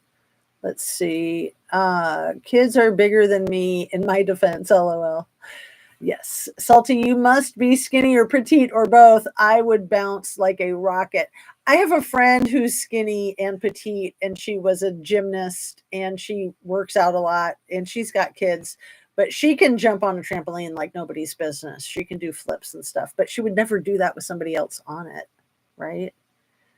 And that's when injuries happen on trampolines, is when there's more than one person usually. I can't even sneeze anymore without issues. That's cute. Smells like a ruse. Nico, for now, LOL. Thanks, I'm small for 45 LOLs. Mom's going to be okay. Cancer, but okay. Right. Exactly. I mean, like she goes on and on and on to explain that it's cancer, but everything's fine and I'm fine and it's all going to be fine. And it's like, yeah, you want to be positive and hopeful, but you also want to be realistic. And fighting cancer, even like the prophylactic type of fighting cancer that they're claiming with her, can be fatal. I mean, chemotherapy, complications from chemotherapy make you sick and can take your life. So you don't mess around with it and you don't make light of it. You have to be very careful. And why would you even put somebody in front of a camera who's had abdominal surgery and is in the midst of chemotherapy, allegedly just starting the treatment? Like, they're not going to be feeling well. The last thing they need to do is worry about a freaking YouTube video. But that's the thing with the gaslighting. They're trying to speak the modern times language of the videos. To me, it's a lot like the freaking fire cam from the Kylie Rodney case. Or the Lisa Lane cam from the Idaho 4 case. It's ridiculous. Absolutely ridiculous. Why was the princess's birthday not celebrated or announced or anything? Well, if they were smart, they would have. I think that they forgot in their panic of trying to figure out their story. That's my theory. Simon would be king, not William, as far as ascension to the throne, etc. Oh, Nico, man. You are correct. That would be Prince William's nemesis. So he'd have to take him out. He'd have to hire P. Diddy. Allegedly, in my conspiracy theory opinion. Humbly. I feel like she dedicated herself to the situation and thought she could handle it more graceful than Diana did, knowing ahead of time, but perhaps a child made things different. Well, and Lady Di got a divorce. Like, she was completely divorced, and then she was dating and probably engaged to Dodi when that happened. And it's always seemed to me that she wasn't allowed to go on with her life. Like, getting a divorce was huge enough. I don't think anybody in the royal family had ever done that before that I know of, in that high up of a position. I'm sure it's had been done many times, but maybe not in such a high profile position situation. Um, exactly, Nico. Annie Ruler, hola, girlfriend. Yeah, did you see? I don't. You probably weren't here yet. I read the crazy comment from the troll from my last video 2 days ago to talk about how all they're doing for me is confirming that I might be on to something with my crazy conspiracy theory. Like, otherwise, why talk to me in my video comments section? Because I'm just this itty bitty tiny channel. Come on. Don't waste your time on me. Nobody here but us chickens, right? I did break my foot with a large can of beef stew. Oh, crap. Never bought it again. I forgot about that. LOL. That sounds so freaking painful, Driftaway. I am so sorry. Oh, I am just. That's always been my worst fear, because I've dropped cans near my feet and always been like, man, that could have been it. I don't like any kind of injury. I mean, just stubbing your toe hurts so much, let alone the blood and the crushed toenail, and then having to get. I told you guys what the nurse at the urgent care, she like burned a hole in the toenail with a like a toothpick type of long skinny wooden thing with liquid nitrogen. So she burned a hole in the toenail. It hurt so much, but I knew she had to do it. I mean, I wasn't aware until she told me. But she was like, if you didn't come and you didn't get this done, it would have turned gangrenous, because like that releases the pressure from the swelling. So I got really lucky that I had a wound care expert at the urgent care. It was total luck. Total luck. Homemade beef stew is the way to go. Anywho, Drift. Sorry that happened. Yeah, I'm not a fan of beef stew. That's kind of a, it's like lima beans. I'm not a fan of those either. Oh, what's this, Nico? Wait a second. That's what happened to Meatloaf. Oh my goodness, I'm missing so many great comments. Let me see. Where? Okay, the homemade beef stew. Not today, though. It's Good Friday, no meat. Thought you were going to say, not today, Satan. Not today. Yes. Yes. Happy Good Friday, everybody. And what a Good Friday it is that the Coco Nut, our little puppy dog, our 10-year-old old lady puppy dog, got her surgery, and that she's doing all right. So I get to pick her up in about 3 hours. So I'm so happy about that. So very, very happy. And trying to follow the rules that I was made aware of in grammar school. Just in this case is the year of peril, it seems. Well, and it's the age of information. It used to be so much easier for all this stuff to be going on behind closed doors and nobody would be the wiser. That's the whole thing with domestic violence. Like, that's where that saying comes from. And people used to have that idea, and a lot of people still do. What happens behind closed doors is nobody's business. BS, What happens behind closed doors is everybody's business, because that's just unacceptable. Absolutely unacceptable. And it's not to shame anybody except maybe the perp. The perp can be shamed, but certainly no victim shaming. None at all. That's a might tender subject. Annie Ruler says, I still have never seen Rocky Horror Picture Show Midnight Curfew. You got to see it, Annie. It's so freaking good. It's brilliant. And Riff Raff, he's the brains behind the whole thing. That's what happened to Meatloaf. Wording, trampoline jumping, Nissan, not princess like. Watch her video again. It's clearly not her. How far back am I? Just 5 minutes. Wrong hairline. And no mole. She's got a little cute mole above the right corner of her mouth, and it's missing in the video. And again, they could airbrush it out. It could be makeup. Maybe she got it removed. Maybe they thought it was cancerous and they removed it with the fake abdominal surgery. Maybe it wasn't fake abdominal surgery. But if she had abdominal surgery, she's not going to be sitting on that freaking bench. She's not going to be wearing blue jeans. She's not going to be doing any of that. She's a freaking princess in recovery from abdominal surgery, getting chemotherapy, you guys. Like, seriously, the lies are so in our faces, we can't see the forest through the trees. It's everything about it is wrong, not just the hairline. Thanks, Nico. Not just the hairline. Yeah, they should have hired Scammy to create their story. LOL. That's a good one, Fred. Dang. And yeah, why is Scammy's image all over the Kylie Rodney story? Little attention whore. But she was trying to cover up. She was trying to distract because she has a lot to hide. Wrong hair color and texture. I don't think that the Princess Kate video is authentic at all, sadly. I hope she is well. I hope that she's well too, but if the whole thing is a fake, then she is the furthest thing from well possible, most likely.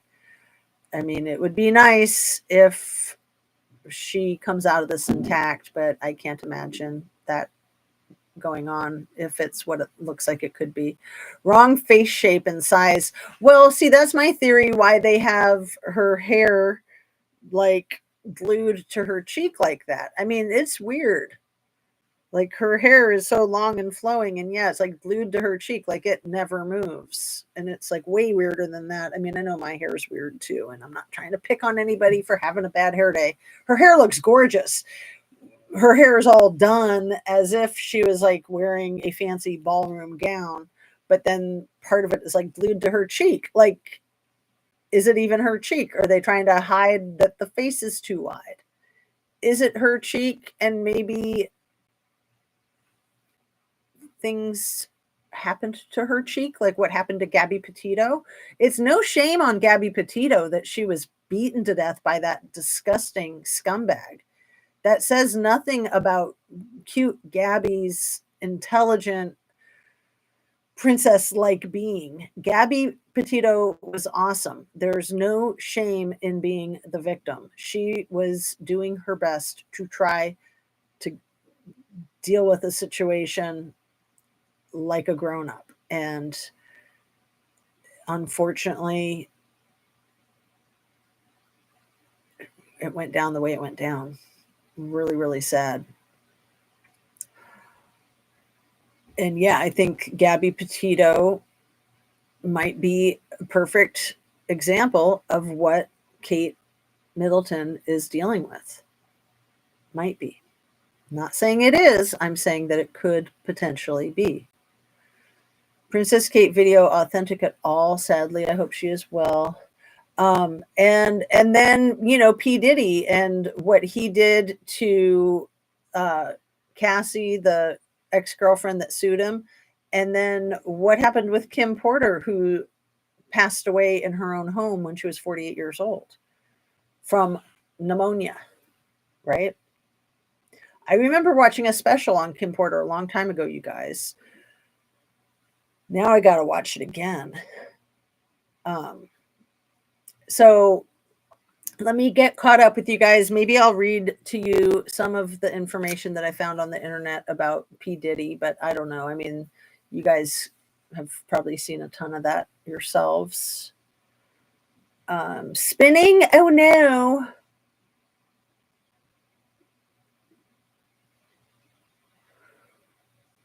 And hair length. Yeah, the hair is really long in that video. Nico Mingo, way more wrongs than accuracies in Kate's video. She's a strong woman. Well, obviously, you'd have to be strong to get caught up in all that royal insanity because you know it's dangerous. You know it's going to be rough. Her wedding ring, when visible, didn't fit her finger at all. Well, see, my theory about the wedding ring is that there might be different videos of it in its stages of editing. I don't know. So loose, spinning. Perhaps she was a strong woman. She married a CAD and chip off the old block, in my opinion. Emphasis on the word was, not is. I hope that Princess Kate Middleton is all right. Come on now, sitting so frail alone on a bench to let us know she is okay but has cancer. Exactly, Sunset. Right. And that everything's fine because she's got the comfort of her husband and she wants everyone else in the world that has cancer to know that they're not alone, even though she's all alone. And where's her husband comforting her through this difficult pre-recorded video? It is 3 months later. My niece had brain surgery and treatment, and she still did her dang morning exercise routine while I watched her balance, and left side were extremely affected. Wow. Drift away. Yeah. Yeah, your body does all kinds of weird things in the healing process. Where's Willie? The actual surgery was in January, same time Prince Charles entered hospital too. Right. And her birthday was January 9th. Right. And he visited her some point after that. I have it in my notebook here, but I don't want to go thumbing through it. But I will, because he might have visited her in February, not January. And I think I might know where it is. Maybe not. The King's cancer announcement was February 5th. Harry and Meghan visited on February 7th. January 26th was the day that he visited her in the hospital. And again, to reiterate, her birthday was January 9th. I forgot to mention it. The only thing is that eyebrow, I can't speak. Driftaway says, I got a little too excited. The only thing is that eyebrow on that side, so raised and curved, and in other pictures, they are low and straight. You know, just to play devil's advocate, Driftaway, I have seen some other images of her previously where that eyebrow is a little bit more arched than the other side, but I almost wonder if those photographs have been doctored in this process. Because yeah, most photographs, her eyebrows are pretty straight. They're not real arched. When you get a facelift, they tell you to change your hairstyle to divert attention. Well, and see, she could have had to get her face rearranged. There could be something like that going on. Annie Ruler. Oh, drift away. Okay, you recall a January surgery. So yeah, I'm glad I went over those dates real quick. I don't have the date of her surgery though, do I?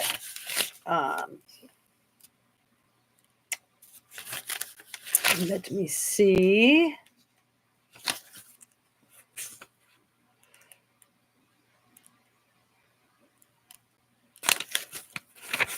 Yeah, I don't have the date of her surgery. But man, the manipulation tactics. So let's talk quickly, briefly about Ara's fabulous video that she did last night on the Watts case, because I thought it was excellent and I fell asleep maybe halfway through. I was pretty active in her chat. She had a fabulous guest on her panel who says it was her first panel, and she was such a natural. She was fantastic. I want to say the title that she used was The Kind Company, like kind, Kind, and CO, like Colorado. So at first I thought maybe she had a channel, but listening to her, it sounded like she definitely didn't have a channel. But she's studied the Watts case very well. It was her first time speaking in a panel discussion like that. She was fabulous. But when I watched some of what I missed last night, when I watched it this morning, I saw that the Canadian channel that says that they're the king of the case, and they were the king of the Kylie Rodney case too, but then they haven't made videos about that in like a year and a half, you know. Anyway, that channel, I really question the credibility and the motivation. So they came in and were trying to hijack Ara's live, in my humble opinion. And Ara was very polite to them. And I think she apologized for having blocked them in the last live. But I don't know what they're up to. I don't trust them at all. Just my opinion. Anyway, Annie, I thought it was in December. Isn't this 1 or 2 inches taller? Well, she looks taller in the farmer's market video. So I looked it up, and Kate Middleton, Google says, is 5'9". And I told you guys, I have a daughter who's 5'10", who seems like she's 6 feet tall, even when she's not wearing heels. I mean, because even sneakers can add an inch or an inch and a half. So at 5'10", if she's wearing sneakers that make her taller, she could be close to 6 feet. She could be 5'11" and a half. And, you know, to play devil's advocate, the person at the farmer's market is wearing sneakers, I think. But again, princesses don't go to farmers markets. The farmers markets go to them, right? The farmers markets don't even go to them. The farmers markets go to their people, go to their employees, and then the employees literally serve them what's from the farmers market on a silver platter to them. They don't go to the freaking market, especially without bodyguards. Give me a break, especially when they're recovering from chemotherapy and surgery. Hello. Goodness gracious. Again, it's like so in our face that we can't see the forest through the trees. Oh, and then the photographs. Let's talk about the photographs real quick of somebody that the Royal Palace alleges is Kate in the dark car with Prince Charles turned around. So all you see is like her cheekbone. In the dark car, turned around. Oh, thanks for the photograph. That's great to know that she's okay by seeing the back of her head in the dark. Perfect. And then the next photo is head on with her mom driving. Also very dark, very like pixelated and spotty, with sunglasses on, head on, and it doesn't look like her anyway. And sure, it could be her, but why in the car? Why with the sunglasses? If you're trying to prove that she's safe and fine, because sunglasses, hello, people have been using those to hide black eyes for decades, forever, right? So is that why she's wearing sunglasses? Asking for a friend. Okay. Did she say it was going to be a 6-month recovery? I think 9 months was what they said, drift away, a 9-month recovery time. But that would be 6 more months from being 3 months in. So, yeah. But maybe they meant 9 months from then. So they were talking like a whole year. It's going to take them that long to get their ducks in a row, get all the plastic surgery done, get all the every detail ironed out. Shows something different about P. Diddy. Do share. Every show shows something about P. Diddy. Yeah, I'm going to read you some of the information that I found. It's just the Wikipedia stuff, I think. Jazz, I too have seen the other pics of raised eyebrow. Yeah. And see, at first I thought, okay, so she did have a arched eyebrow, but it's only in some pictures. So it's like, is it because of the angle? Is it because it's been doctored? Or both? Could be both. Her shoulder below the wonky eyebrow is also raised and never lowers. Wonky. Well, and just weird the way she uses her hands like this. She's like talking and using her hands, but they're always like here together. You know, the one hand she lifts up, the one with the wedding ring. She lifts it up about that far from the other hand, but then she quickly It's like her hands are tied. Are her hands tied metaphorically and literally? Lucky 5'10". I know. I would have loved to have been that tall because I played volleyball and basketball. I prayed, and 5'9" was like my minimum goal height, and I made it to 5'8", and I just had to accept it. I have two girls. One is 5'2", and the other is 6 feet. LOL. They fight a lot about it. That's hilarious. By the way, there's no such thing as preventative chemotherapy. Well, Sunset, again, to play devil's advocate, I have known people in real life who have had cancerous tumors removed. And then, even though there was no other cancer detective, no other cancer detected, that then chemotherapy was done as a, you could call it preventive or prophylactically, just to play it safe, just in case there were cancer cells undetected, and just to discourage a recurrence. Because it's my understanding your first 5 years after cancer, there's a lot of recurrence of the cancer. If you make it through past that 5 year mark, you're kind of out of the woods, right? Kind of. There is preventative radiation, though. Oh, drift away. Thank you. See, and again, if they're just telling lies and they're not getting their information accurate, you'd think that they would consult with the best medical physicians where they could be sure to get their information straight. But if you're fabricating, it's hard to cover all your bases. There's always something that you miss. That's how you catch liars. When I seen her speak about the situation, she said she was going to be out of the public eye due to a recovery time of 6 months after Easter. Gotcha, Driftaway. Thank you for the clarification. Ahead of anything happening, that is why I was surprised everyone was freaking out about her not being seen and about she wasn't going to be. But then yesterday, the Royals announced that she's not going to be seen for Easter. That was just yesterday. They were saying that there was going to be a sighting at Easter, right? It's almost like looking for the freaking Where's Waldo / Easter egg hunt. Lovely. I'm 1 year 1 year out, cancer free. Oh, I'm so happy to hear it, Sunset. And I've heard carrot juice is really good for fighting cancer. My mom had cancer in the 80s, and she drank carrot juice every day in her recovery. She never had a second cancer. And she also ate at least 12 raw almonds a day. Those were considered to be really good for fighting cancer. I'm not sure exactly what in the almonds, but those were two foods that she used as like preventative cancer therapy. That may have worked. I mean, even though she had all the other health issues, she never did have to battle cancer again.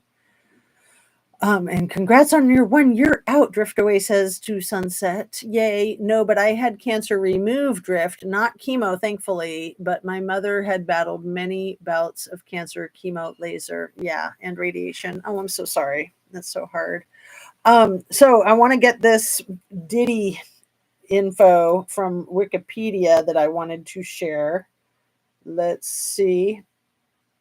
I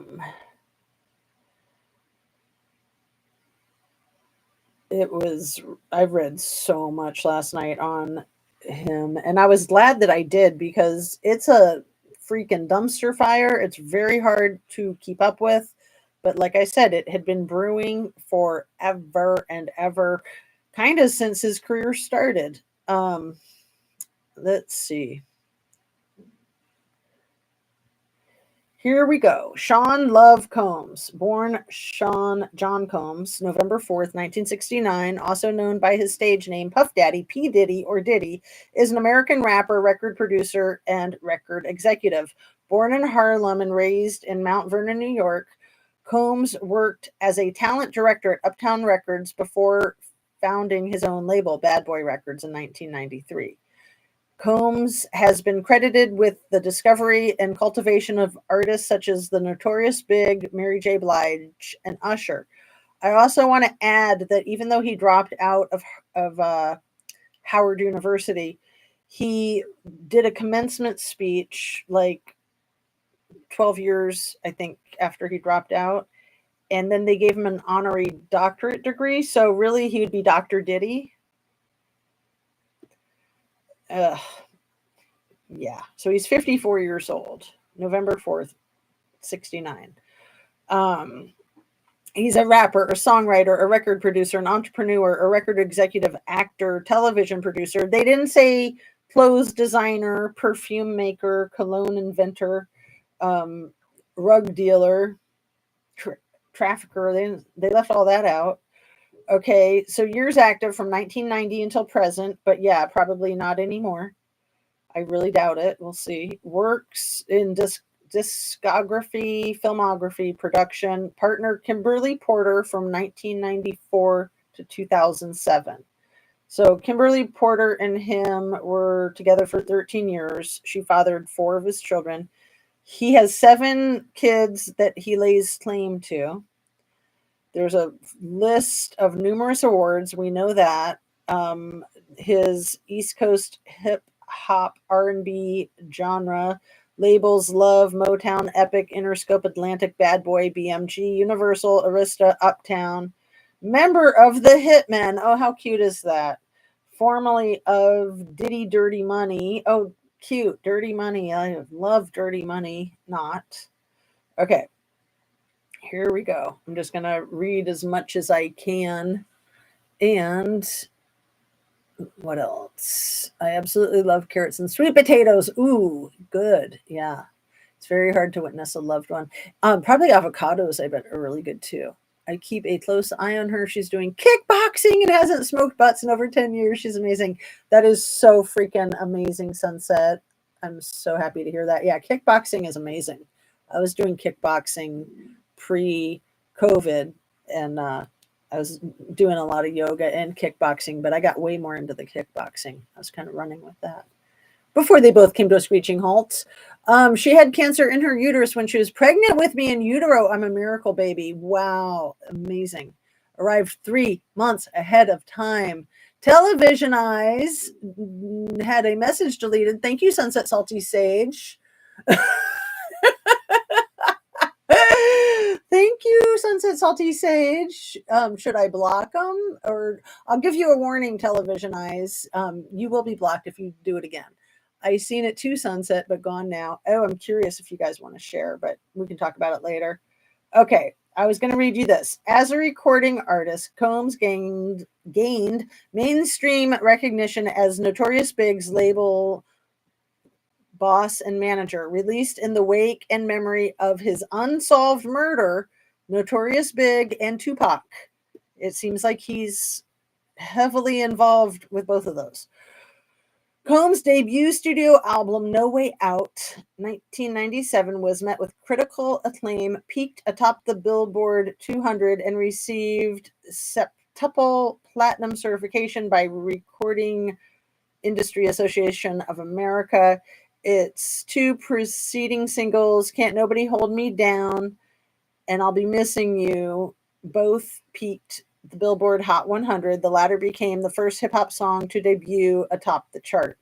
His second and third albums, Forever and The Saga Continues, both peaked. I don't want to hear about all the good things he did. But see, this is why he's gotten so far with his evil crap. This isn't even... Okay, it doesn't talk about like when he got fired. In late 2023, so this was just a few months ago, Combs' former girlfriend, singer Cassie Ventura, filed a multi-million-dollar lawsuit against him for SA, which was settled out of court. In the following days, 3 more lawsuits were filed by additional claimants with similar allegations of misconduct, ranging from 1990 to 2003. In the wake of the allegations, various companies and brands disassociated with his likeness or involvement. Combs is the subject of various lawsuits and ongoing criminal investigation by the Department of Homeland Security in regard to the allegations. He has yet to be charged. Okay, so innocent until proven guilty in a court of law, right? Okay, check this out. this is getting to what I wanted to share with you guys. Sean John Combs was born November 4th, 1969 in Harlem, raised in Mount Vernon. His mother, Janice Combs, was a model and teacher's assistant. His father, Melvin Earl Combs, served in the U.S. Air Force and was an associate of convicted New York rug dealer Frank Lucas. At age 33, Melvin was shot unalive while sitting in his car on Central Park West when Sean was 2 years old. Combs graduated from Mount St. Michael Academy in 87. He played football for the academy, and his team won a division title in 86. Combs said he was given the nickname Puff as a child because he would huff and puff when he was angry. Combs was a business major at Howard University, but left after his second year. I had that wrong. I thought he left during his second year. Left after his second year in 2014. He returned to Howard University to receive an honorary doctorate in humanities and to deliver the university's 146th commencement address. Okay. Career beginnings. Combs became an intern at New York's Uptown Records in 1990. While working as a talent director at Uptown under the guidance of label founder Andre Harrell, he helped develop Jodeci and Mary J. Blige. In his college days, Combs had a reputation for throwing parties, some of which attracted up to 1,000 participants. Usher, who lived with Combs for a year in New York City when he was 13 years old, told Howard Stern in 2016 that Combs' lifestyle was pretty wild during that time. In 1991, Combs promoted an AIDS fundraiser with Heavy D held at the City College of New York, CCNY, gymnasium following a charity basketball game. The event was oversold and a stampede occurred in which 9 people deceased.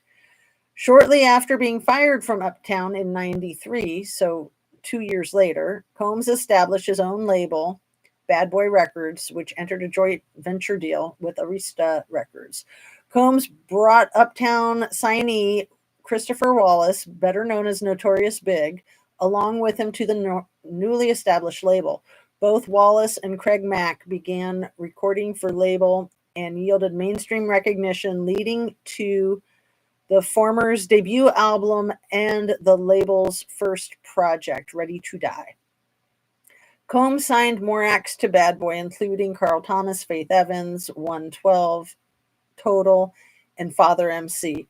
The Hitmen, his in-house production team, worked with Jodeci, Mary J. Blige, Usher, Lil' Kim, TLC, Mariah Carey, Boyz II Men, SWV, Aretha Franklin, and others. Mase and the Lox joined Bad Boy just as a widely publicized rivalry between the East Coast and West Coast hip-hop scenes was beginning. Combs and Wallace were criticized and parodied by Death Row Records cohorts Tupac Shakur and Suge Knight in songs and interviews during the mid-90s. During 94 to 95, Combs produced several songs for TLC's Crazy Sexy Cool, which finished the decade as number 25 on Billboard's list of top pop albums of the decade. In 97, under the name Puff Daddy, Combs recorded his first commercial vocal work as a rapper. His debut single, Can't Nobody Hold Me Down, spent 28 weeks on the Billboard Hot 100 chart, peaking at number 1. His debut album, No Way Out, was released on July 22nd, 97 through Bad Boy Records. Originally titled Hell Up in Harlem, the album underwent changes after the Notorious Big was unalived on March 9th, 97. Several of the label's artists made guest appearances on the album. No Way Out was a significant success, particularly in the US, where it reached number 1 on the Billboard 200 in its first week of release, selling over 500,000 copies. The album produced 5 singles. I'll Be Missing You, a tribute to Notorious Big, was the first rap song to debut as number 1 on the Billboard Hot 100. It remained at the top of the chart for 11 consecutive weeks and topped several other charts worldwide. 4 other singles, Can't Nobody Hold Me Down, It's All About the Benjamins, Been Around the World, and Victory were also released. Combs collaborated with Jimmy Page on the song Come With Me for the film Godzilla. Like Jimmy Page, like from Led Zeppelin? Really? The album earned Combs 5 nominations at the 40th Grammy Awards in 98 and would go on to win the Grammy Award for Best Rap Album. On September 7th, 2000, the album was certified septuple platinum by the Recording Industry Association of America for sales over 7 million copies. By the late 90s, he was being criticized for watering down and overly commercializing hip hop and for using too many guest appearances, samples, and interpolations of past hits in his new songs. In April 99, Combs was charged with assaulting Steve Stoute of Interscope Records. Stoute was the manager for Nas, with whom Combs had filmed a video earlier that year for the song Hate Me Now. Combs was concerned that the video, which featured a shot of Nas and Combs being crucified, was blasphemous.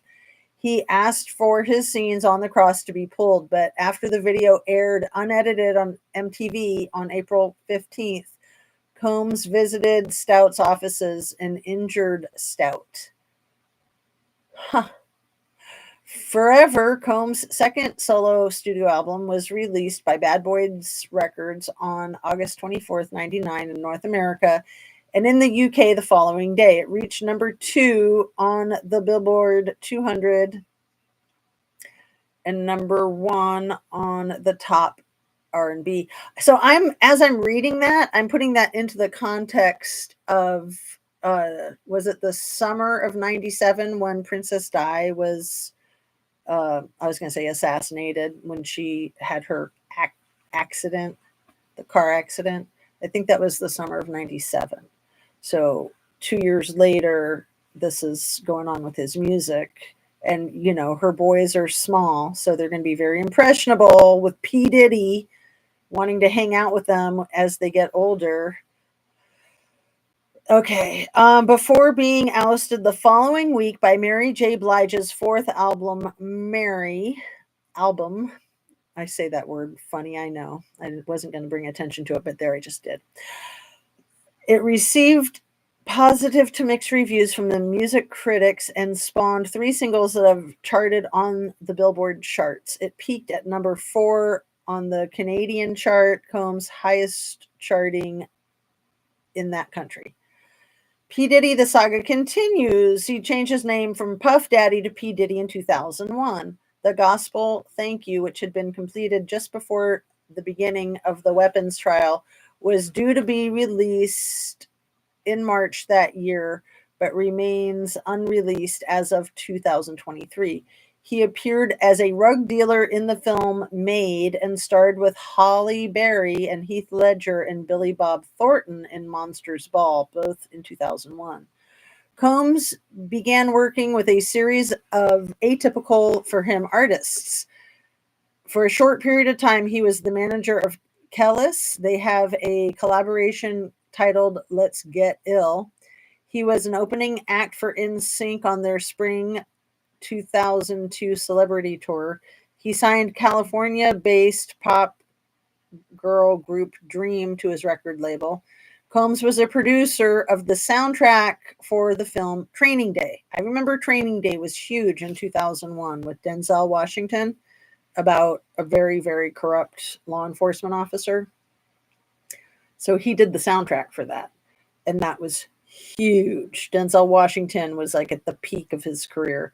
In June 2001, Combs ended Bad Boys' distribution deal with Arista Records, gaining full control of the label, its catalog, and its roster of artists.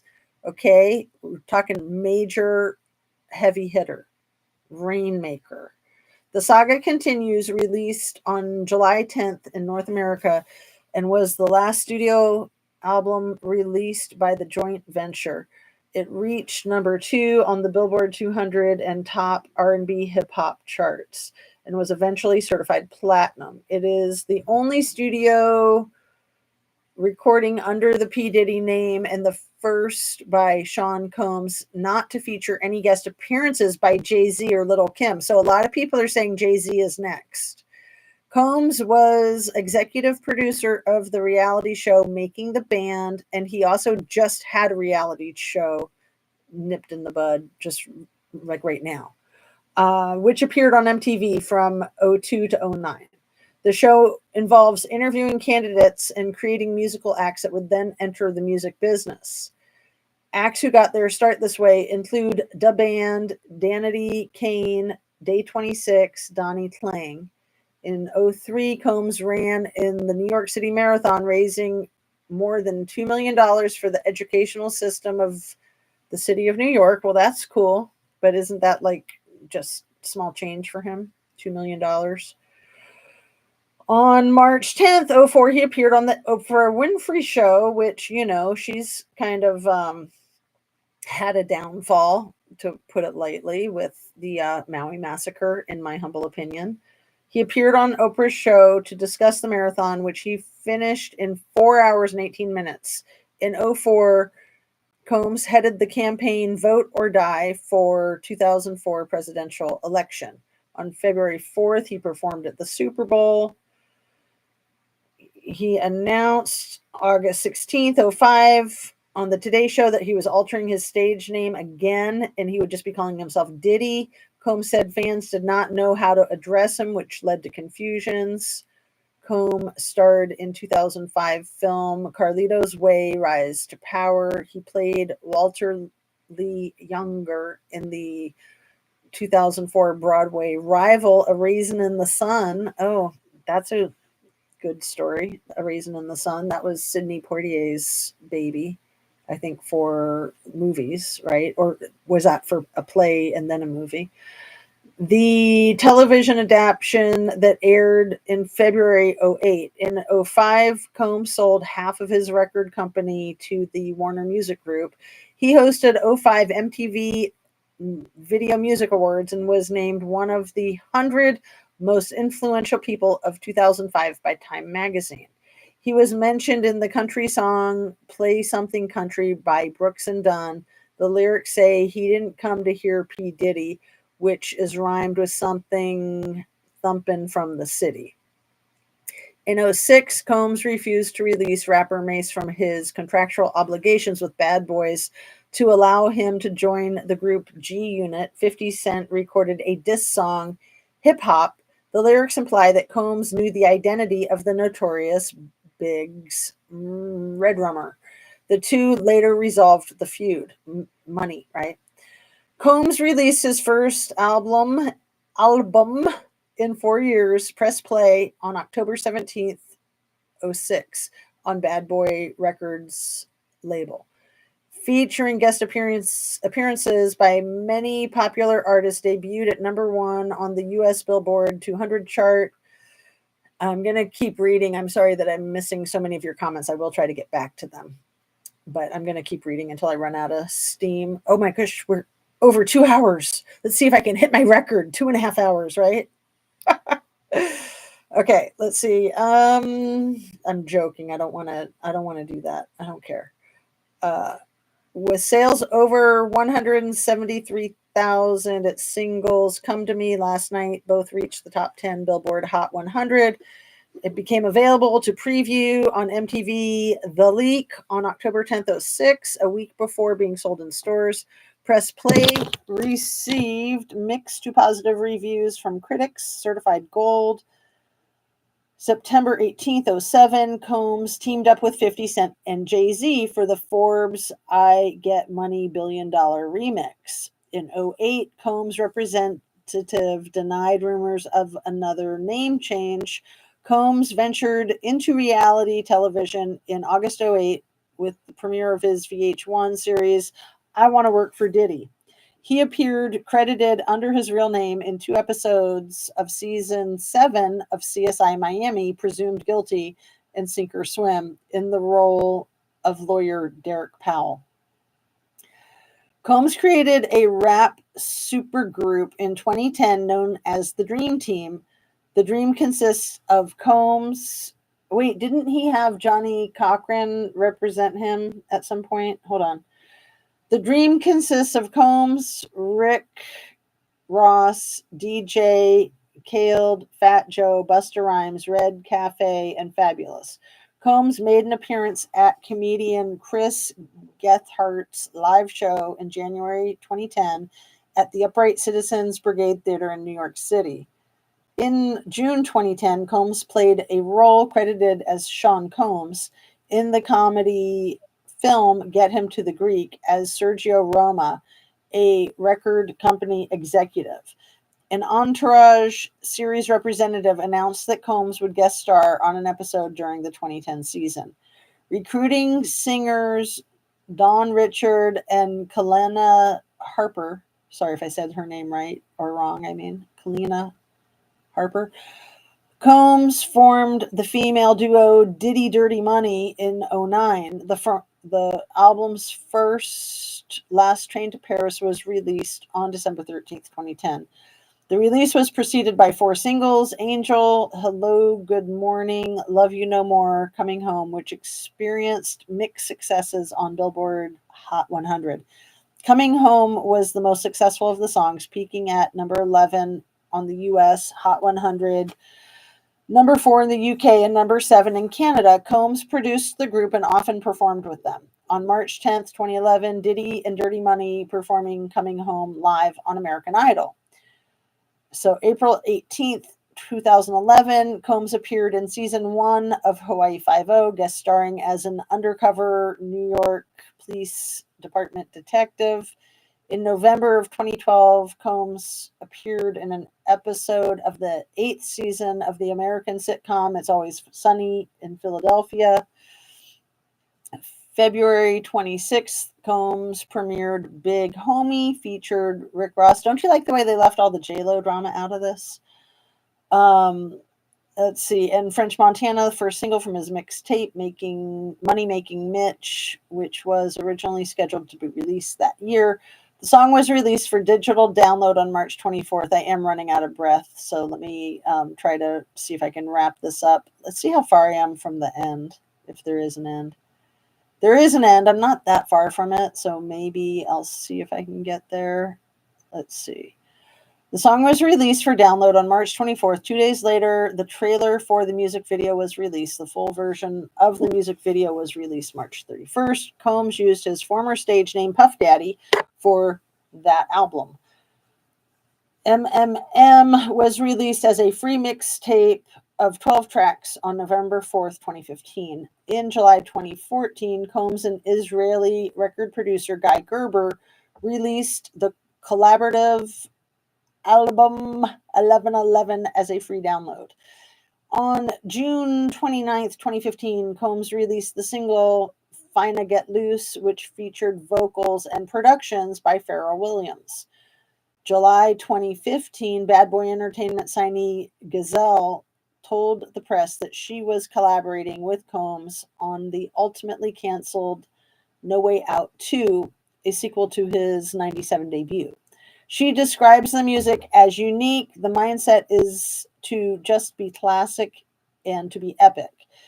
And to really live up that, we know it's a tall order, but we welcome the challenge. In April 2016, Combs announced that after this and its accompanying tour, he planned to retire from the music industry to focus on acting. May 20 and 21st, 2016, Combs launched a tour of Bad Boy Records' biggest names to celebrate the 20th anniversary of the label. The documentary Can't Stop, Won't Stop, A Bad Boy Story, covering the 2 shows at the Barclays Center in Brooklyn, as well as behind-the-scenes events, was released on June 23rd, 2017. The show toured to an additional 20 venues across the U.S. and Canada. November 5th, 2017, Combs announced that he would be going by the name Love, stating, "My new name is Love, aka Brother Love." 2 days later, he told the press he had been joking, but on January 3rd, 2018, he announced on Jimmy Kimmel Live that he had changed his mind again and will be using his new name after all. Makes me wonder if he's using Ruggs, you know, just weird. Anyway, and also just high off of power, right? Drunk off of power is what they say. It is intoxicating. And will be using the new name after all. The change became official in 2022. Oh, I did not know Brother Love was his name the last couple of years. In 2019, Combs announced on Twitter that making the band would return to MTV in 2020. Due to the COVID pandemic, it failed to do so, and it was delayed once more for a release in 2021 before its complete cancellation. So I think it got completely canceled because what was brewing, I think. Combs executive produced Nigerian singer Burna Boy's Twice as Tall, which was released August 14th, 2020. Combs hosted the 2022 Billboard Music Awards. In May that year, he announced the startup of a new record label, Love Records, as part of a recording contract with Motown, along with Combs himself. The label's inaugural artist was singer Josie, who signed the label that same month. The following June, he released the single Gotta Move On, which features singer Bryson Tiller and marked his first entry at number 79 on the Billboard Hot 100 since coming home. It was promoted as the lead single, although it was only included on its expanded edition. On August 22nd, 2023, Combs released a teaser trailer, and his son, I think, was arrested for Dewey a month or two before that, a DUI. Driving under intoxication, driving while intoxicated, DWI, different letters, different names, different states. Anyway, August 22nd, Combs released a teaser trailer this past August on social media for his fifth studio recording, Off the Grid, The Love, Off the Grid, which was released September 15th, 2023. Coinciding with its release was the lead single, Another One of Me, with The Weeknd, French Montana, and 21 Savage. The song peaked at number 87 on the Billboard Hot 100, while it also peaked number 19 on the Billboard 200. Critical responses to both the song and the recording were mixed to average. Despite Combs signing to Motown, that it was released independently, with the label's name only present on promotional materials. During an interview with Billboard, he stated, "I'm in a season of total independence. I had an experience with Motown where it was like I've come too far to ask somebody that isn't where I'm from about cultural and artistic things. If I'm going to bet on anybody, I'm going to bet on the people I believe in. So I decided to go independent with Love Records and Bad Boy. I decided to come back to the game with bolder ideas of ownership, distribution, and future manufacturing, because those are the things that we as a people are cut out of." All right. So it received nomination for Best Progressive R&B at the 66th Annual Grammy Awards, and he did not attend the ceremony. Interesting. So there's a lot more here, you guys. And I just want to briefly mention the part about J-Lo, if I can find it.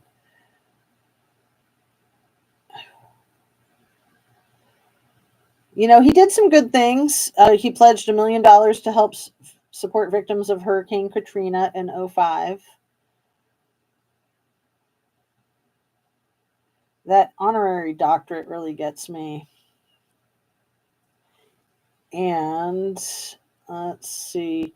Yeah, it's funny how J-Lo is not mentioned in any of this.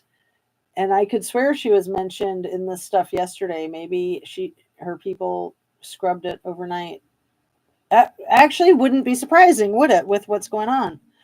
Okay, so now I've almost lost my voice with all of that. And let me see, we're at 146.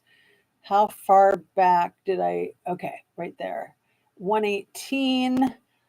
I seen it too, Sunset Drift Away says, but it's gone now. I only gave him a 60-second timeout to rethink what he wrote. I left a comment about Kim Porter. What did I do wrong? Okay, I didn't block you. Okay, Television Eyes. What was the comment about Kim Porter? She's the one who passed from pneumonia uh, years after they broke up when she was 48 years old. Context is important part in the misunderstanding then. Yeah. I mean, those things happen, and better safe than sorry, Sunset. So sorry about that, Television Eyes. Got it. Awesome. Except our legal has become guilty until proven innocent, not just give us enough time to manipulate the evidence. Sarcasm.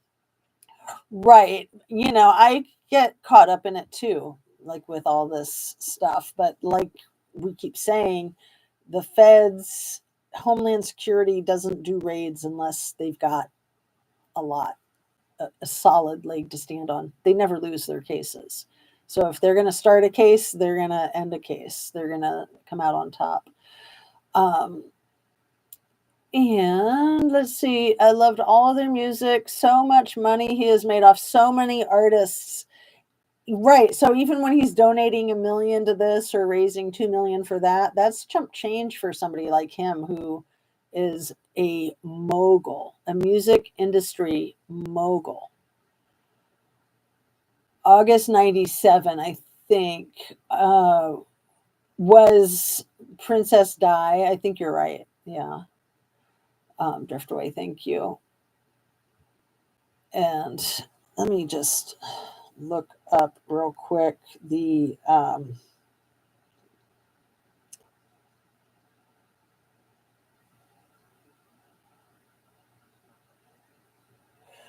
Diddy J-Lo shooting. That was 99. So Shine cover up says Diddy shot her in the face in the 90s. This was a day ago. It's a News Nation article. I'm not going to read it since I just read so much. My voice is very tired. So J-Lo and Sean Combs dated from 99 to 2021. And with that shooting, apparently his chauffeur that night alleges that Puff Daddy tried to bribe him to hide the gun or say the gun was his. I think J-Lo had the gun in her purse at some point. Yeah, I can just sarcastically see it, like, hey, babe, could you carry this in your purse for me? Just in case I need it. Just in case I need to kill somebody. I mean, unalive. Okay. And wow, way to get his list of accomplishments published. He is blah to me. Yeah, that was all just Wikipedia. But that wasn't everything from Wikipedia. I mean, he's got quite a story. Not for a few years. Black magic spells are protecting Jay-Z for now. Yeah. So, if Jay-Z's going down, we all know who he's married to. And it seems that Jay-Z and Puff Daddy, P. Diddy, Sean Combs, Dr. Love. Yeah, see, there's the doctor, since he got that honorary doctorate degree from Howard University. Could be a lot of trouble for a lot of people. A lot of people. And a lot of people depend on him. See, he is an institution. There are many, many, many high hitters and heavy rollers and rainmakers who, without him, won't have anything. So they will do everything they can to protect him. Well, this is going to be some wild times, you guys, in my opinion. And yeah, he might very well get Epstein. And let me be clear, I don't think Epstein did that to himself. I think that it's most likely that he was silenced before he could release information. I know some people think that he did it himself. Some people think that the whole thing is a sham. But what I want to say in defense of my opinion about it is that narcissists don't typically take their own lives. They just don't. That's my opinion. So I bet they are all scrambling, Sunset. Well, and see, it's all the king's horses and all the king's men. It's really like the Game of Thrones, right? Seriously. Their motto, all for one and one for all, is going to be you push me, I'm grabbing your arm and taking you with. Exactly. But then it gets to that point where people jump ship. They throw the proverbial thrown under the bus. And yeah, if they don't jump ship, they're all rats going down on the ship together. Bad boys, what they want. What you gonna do, bad boys, bad boys? What you gonna do? What you gonna do when they come for you? Yeah, and it's ironic that he did the music for Training Day, that being about corruption in law enforcement. Because, yeah, there's a lot of corruption in Hollywood, there's a lot of corruption in the music industry, and there's a lot of corruption in law enforcement. Not to mention in the Royal Palace. Got it, because he's a bad boy for life. Right, and they're celebrating that whole bad boy, uh, glamorizing the bad boy. Yeah, because, every good girl wants a bad boy. So you don't want to be not a bad boy because you want to be the baddest, right? Jazz still alive, Mark Chit Chat. Yes, I'm gonna wrap up soon before I lose my voice. I don't have to pick up my puppy dog for a couple hours, but I do need to rest my vocal cords. Just saying, newsflash, Nico Mingo, Diana died at the end of August 97. Yeah, I remember I was in Hawaii. It was the last time I was in Hawaii. I was in Honolulu. I remember driving through Honolulu when I heard it on the radio of our rental car, and I was just like, no, no, no, no, no, bad. Tupac died September 97. Very interesting, Nico. Thank you. Tupac 96 and Biggie. Oh, wait. Tupac died September 96 and Biggie the beginning of March 97. Interesting. So Tupac a year before Diana and Biggie right in between the two. And so I'm not going to make any jokes or allegations about P. Diddy having anything to do with the royal family back then, of course. But there have always been rumors and allegations that he paid somebody $1 million, that he had $1 million hit on Tupac. And there's always been speculation that he knows exactly who offed Biggie. So we'll see. We'll see if any of that comes out now with all of this. It's going to be a wild ride. And hopefully he doesn't get Epsteined. I mean, of course, I have no control over that, right? I like to see justice occur. And it's almost like robbing the public of justice when people just get wiped out like Epstein. Tupac. Thank you, Nico. See, I'm not cool. I don't know these things. I'm like Tupac. Tupac. Awesome. I'm glad you're cool. Not a dork like me. Okay. Yes. All right, you guys. We'll get to the wrapping up part now, I think. And how about let's just talk about what we're going to do for the rest of the evening. It's 2 o'clock. I do have a yoga class this evening. I haven't had a yoga class since yesterday morning, which is almost like taking a day off, like taking part of a day off. I'm just really excited about where I'm at with my routine and with my class, my master class that I've been developing. So I do hope to share that with you guys again soon. I don't know if over the weekend I might be able to do something with that or not. That might be too much with it being Easter and with the dog being in recovery from surgery. It's not like we're going to have the dog make a YouTube video telling her story that she's okay and that they thought it was cancer, but I'm sorry if that was in poor taste, but people don't make freaking videos when they're deathly ill. It's just like the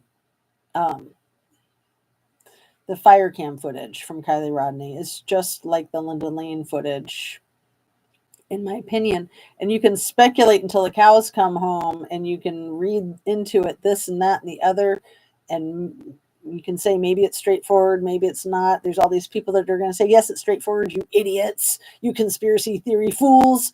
And then there's going to be the people who are way past the conspiracy theory folks just going, yeah, right, get a grip. Oh, no meat, Sunset reminds us, no meat. Yes, thank you for the reminder as we celebrate Good Friday. And I hope you guys have a fabulous Easter. I hope that you all take really good care of yourselves, getting your exercise, your relaxation, your nourishment, your hydration. And if it's in your sensibilities, church, Easter is the busiest day at church. It's not Christmas, it's Easter, right? And we used to go to church a lot more, raising kids. We tried to do things the right way, and we'll go to church on Easter for sure, 100% for sure. We're still closely involved with our church family, but we have excuses. We have one excuse after another. COVID took everybody out of that routine, right? It wasn't just us. It was a lot of the congregation for sure. I forgot that's what it was. Like I said, no excuse, just looking at the logic of how things transpired.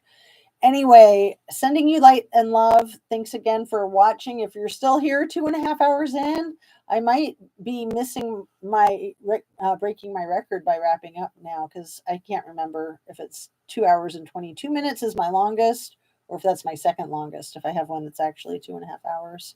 Either way, I'm going to sign off. I'm not trying to just meet the time, but I do want to show you my cool bracelet, because it's little tiny glass beads that look like little drops of water. Some of them are clear, some of them are pink. Isn't that pretty? I did not make it. I think it's an antique. I think I probably picked it up at an antique store or something like that. Very pretty. Actually, I don't remember where I picked it up. I found it in my jewelry box, and I was like, where did this come from? Anyway, I got all my fun rings on, except not my wedding ring, because, I don't want to have rings on every finger. And this one is like my husband and oldest child's birthstone. So I like to wear that during the month that they were born in. All right. Peace out, you guys. Light and love. Eat your protein, eat your veggies. Happy Easter if you celebrate Easter, and happy Festivus for the rest of us if you don't. And the color of the day is pink, is rose. Awesome. Thanks for tying that back in. Yay. Very, very cool. All right. Light and love. So much appreciation, you guys. Take care, and see you probably after the weekend, like Monday.